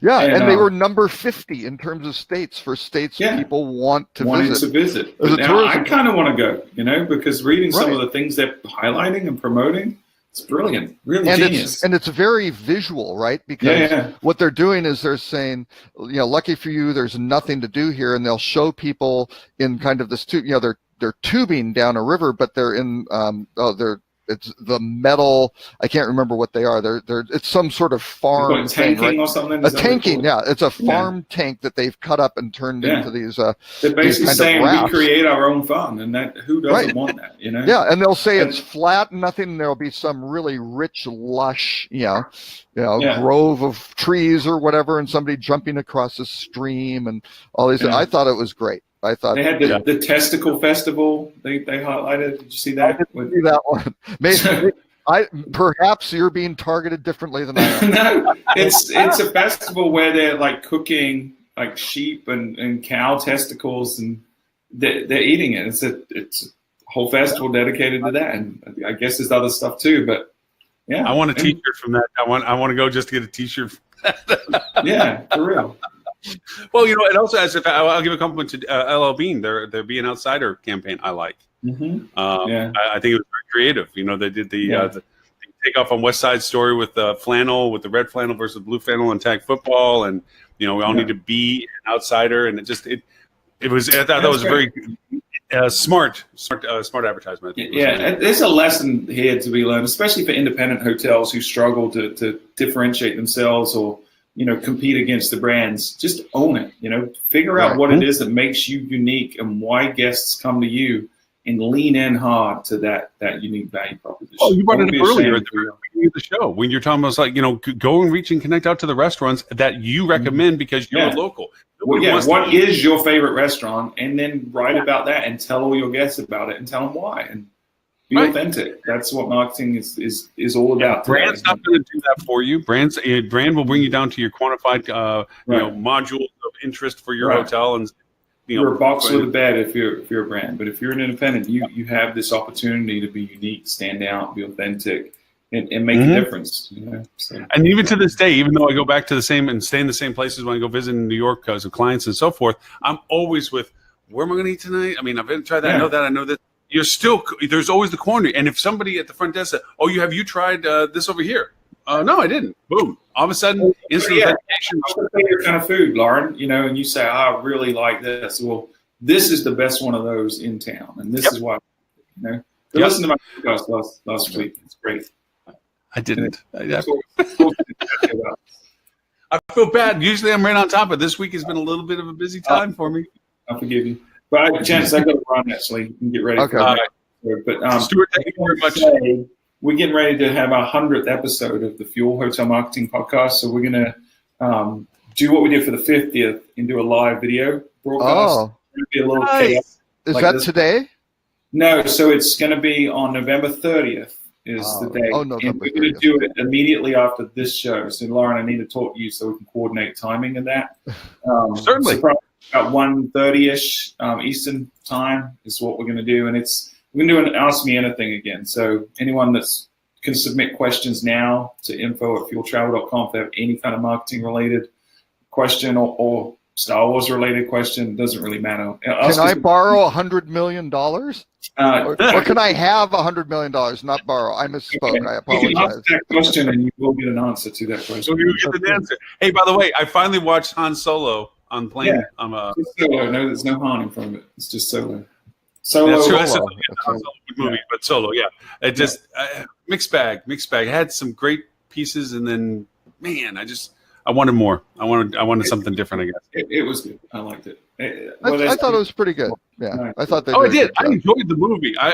You never not enjoyed it. There was just some parts to them, like, they tied something else, but there was just some things I was like, man, I wish they could have done something like this that was more of the traditional, Star Wars. I think changing director midway through, having to kind of rewrite the script and re-record a lot. I think it was rushed. They should have. Even head of Disney came out and said this that he pushed them to release it early in May. They should have pushed it to Christmas, and that I think would be a product. Hey, quick question. This is just a pure geeky question. Was Kira the Kira that was out of the non-legacy, the old books? Was that the Kira that was in the old books of the what's no longer canon? Is that the Kira that they were talking about? No, she is a new character. I think some of her attributes came from some of the legacy stuff, but no, this is okay. Because I got confused, and when all of a sudden I realized, oh my God, Kira, that must be the Kira, and I'm like, I think the spelling was a bit different between the two. I think. Well, there was no raccoons at the time now, and of course now we're incorporating in. They're just cool stuff. But anyway, Geek Side. Thank you for attending this week in Star Wars canon analysis. A regular bit on the show. And it's fascinating. Stuart, who had to leave, all you do is just toss out a Star Wars thing and you'll skip him. He can't resist. I'm a child. I think anyone that knows me well knows that that's all you need to do is mention Star Wars and you can be Star Wars are there. Yep. That's right. With that said, Mr. Stewart, if people want to know more about your podcast and, of course, Fuel Travel in general, where is it that they can find all that information? Yeah, the best place is anywhere you type in Fuel Travel, you're going to find us. So the web, Twitter, so anywhere on social media, so Facebook, we have Fuel Travel locked down. So Fuel Travel, anyway, if you want to email us, ask us questions, info@fueltravel. And the podcast is fueltravel.com/podcast. And we are now on Spotify as well. So if you listen to podcasts on Spotify, you can get us there. And if you need money, don't send it to Fuel Travel. Send it to Stuart's personal email address, right? He's such a generous, great guy, and he has so much of it he doesn't know what to do with. But come Monday, I'm going to be broke again. So that's right. He's blowing it this weekend. Where do you cash those large, oversized checks anyway? You take a picture of it. You take a picture of it on your phone, and it's okay. I don't know. So the $2,000 limit on the Waco or the Wells. Well, you'll be able to get a bigger limit. You'll be able to get a bigger limit, I think, if you talk to your bank. Buy the bank, exactly. Bye. Yeah, buy the bank and raise the limit. Bye, Stuart. All right, so let's hit the rot row real quick so we can finish because we've been alluding to it this whole time. Mr. Rob, would you like to do the honors? Well, there's a little bit of a problem. One of the most difficult things on the planet, which may include, becoming a doctor or passing medical school and things like that, is become a master sommelier. And the test is rigorous. There's an oral portion. There's 90 some blind and a horrible blind tasting. They've been doing it for a couple, certainly. Well, no, I think the master's exam, it's been around for maybe 20 years or something. It's been around for a while, but 90% of people fail. Well, last year, 24 people passed, which was more than normal. And apparently the organization that controls this has now stripped 23 of them of their titles. On basically they have to redo the blind tasting portion, which is very tricky because some people who pass that blind tasting go, most master sommeliers won't pass every one, right? Because they're very, very difficult. You are not going to score 100%, and you might not make it even if you didn't cheat. So basically they're saying somebody tipped them off on these wines. And you might say, well, why would they do it? Well, people who become master sommeliers, their pay generally doubles. Sort of thing, right? It's a small select group, so there may have been a little bit of corruption or graft or whatever in there, where somebody, slipped them the answer, and what do you know? So there is a scandal in the wine world, and then of course people are wondering, well, did people from previous years cheat to get on the? Wait a second, does this undermine the entire, the entire certification? So, I don't know. It's a interesting thing, but yes, again, a great clickbaity headline from the New Yorker: the cheating scandal that has shaken the world of master wine sommelier. They equate the tasting to something like being able to tell you the song and artist with only one note every time. Right.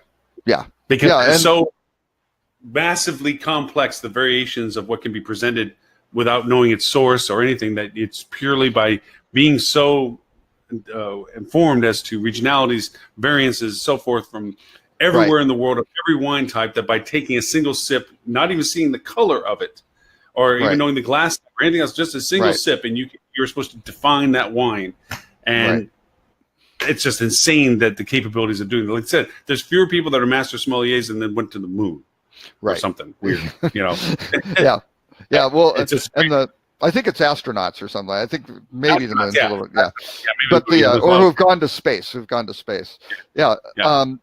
And I took, again, I might as well mention Cornell. I want to give them a plug.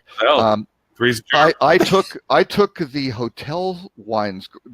Now they had two wines courses. One was for everyone in the university, right, which they would get 400 people, and it was always scheduled for a Friday afternoon. Big money maker for the hotel school for all those transfer payments from the other colleges.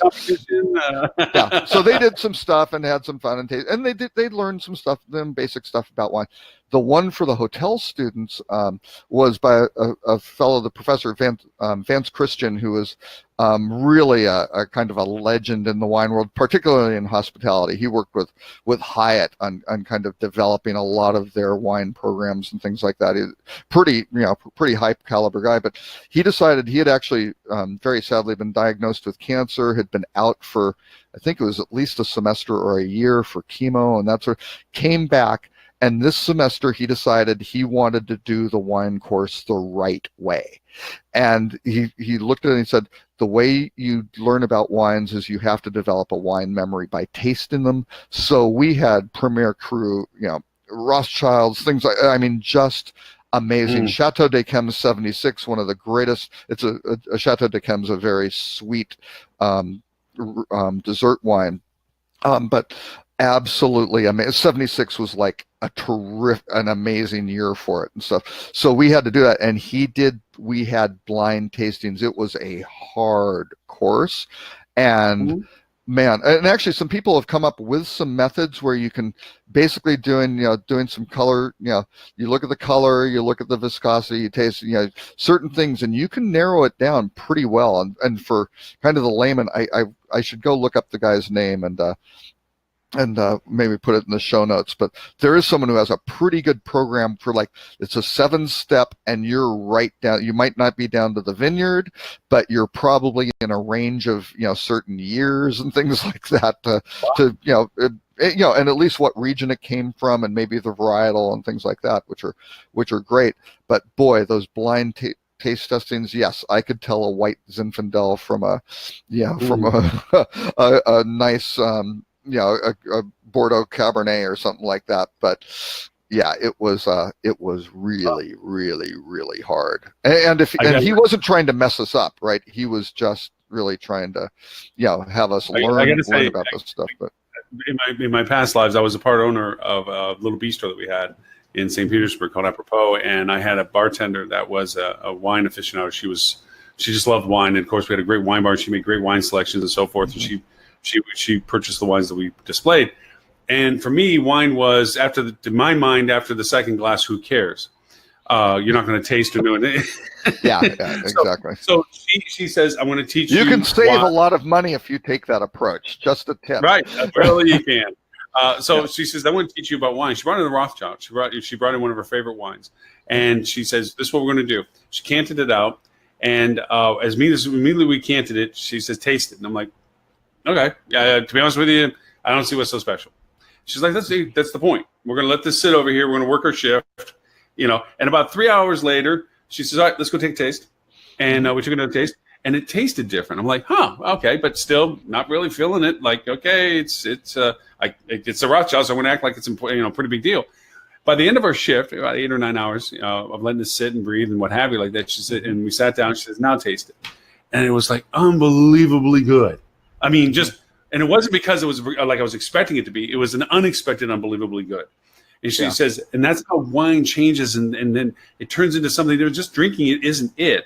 It's drinking it in progression. And now all of a sudden it started clicking for me. It's like, why wine was so cool. It's like, yeah, if wines can change like this. Now, not all wine changes like that, obviously, and so forth and so on. But for those that enjoy the variations of what wine are and their favorites for it, these nuances make a big difference for them. And it's not about whether it's the second or third glass. It's about whether or not you enjoyed the first or the second or how much you drank. Right. And what it was paired with and what you're doing and the whole that was the other thing. We were trying different things like meats and cheeses and so forth to show how they were compared. And I would taste it. It was like, oh, that's terrible. She's like, yeah, but now try this. After rinsing your mouth and try again. And with the wine, it was like, oh my God, that burst in flavor. Wow, that's crazy.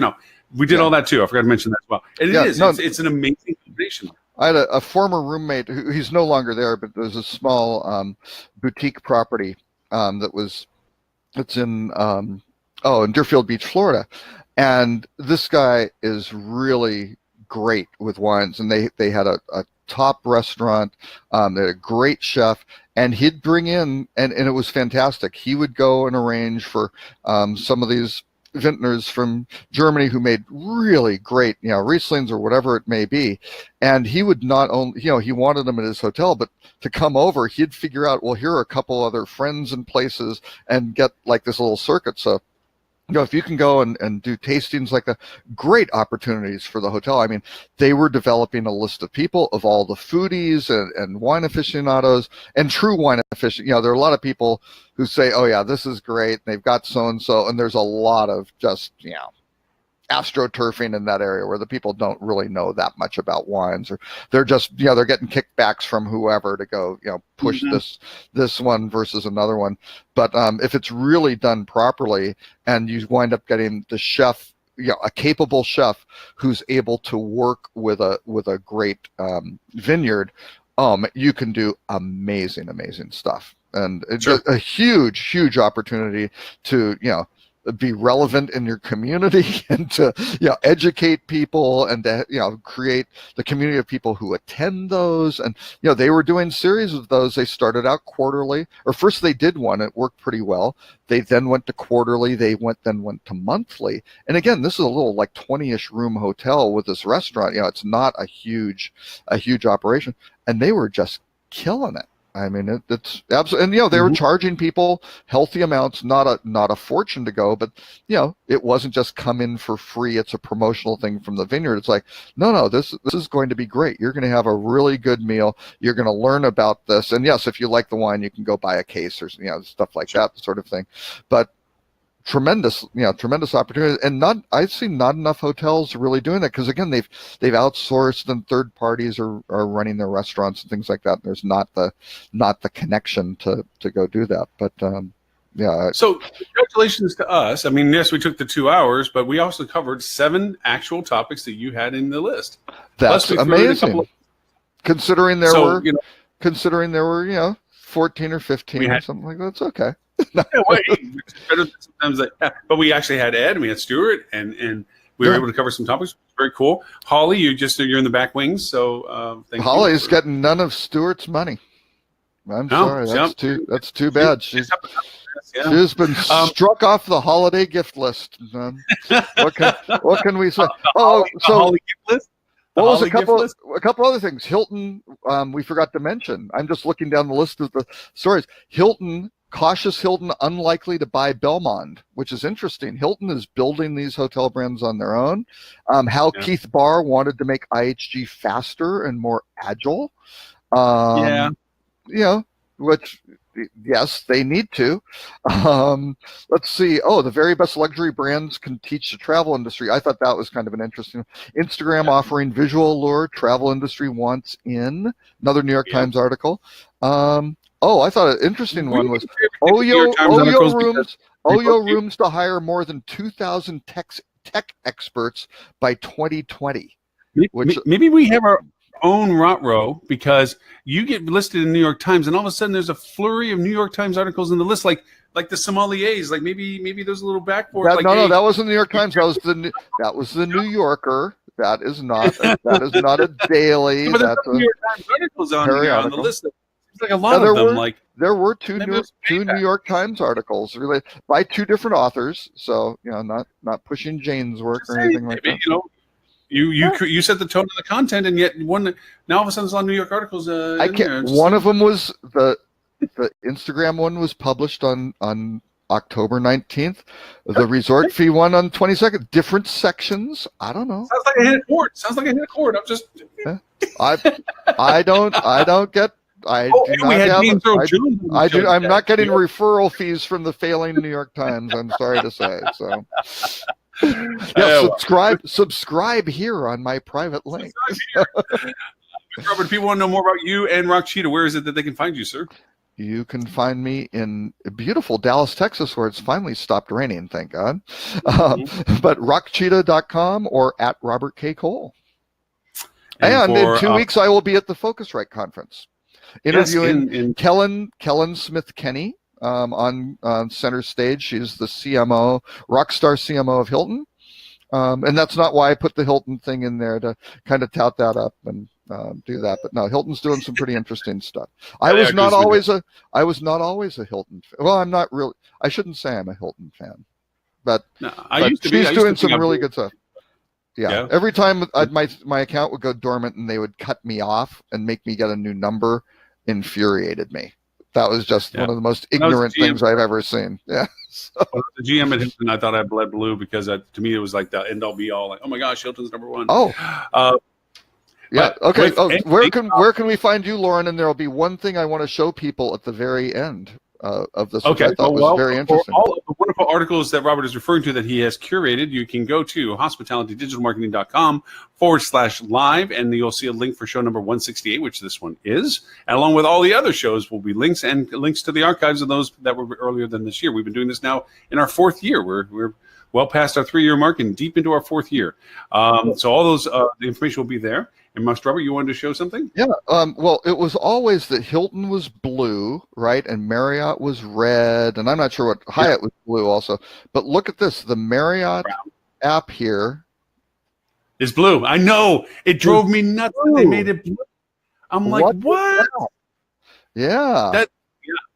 Was that like a dig at him or something? Because when I saw that, I'm like, what is this? I don't know if they're trolling Hilton. I don't know if they did a bunch of analysis and found out that red means stop, and it was keeping people from clicking on their. I have no idea. Rent a car changed their color. Honestly, it's like if Hertz went from Hertz yellow to Hertz green or something, you'd be like, no. Well, that was always National was green, right? And Avis was National, red, and Budget was orange and blue. Yeah, I mean they all had like their. Yeah, everybody picked a lane, all right. Or as George Costanza said to the birds, "We had a deal. You're blue, I'm red."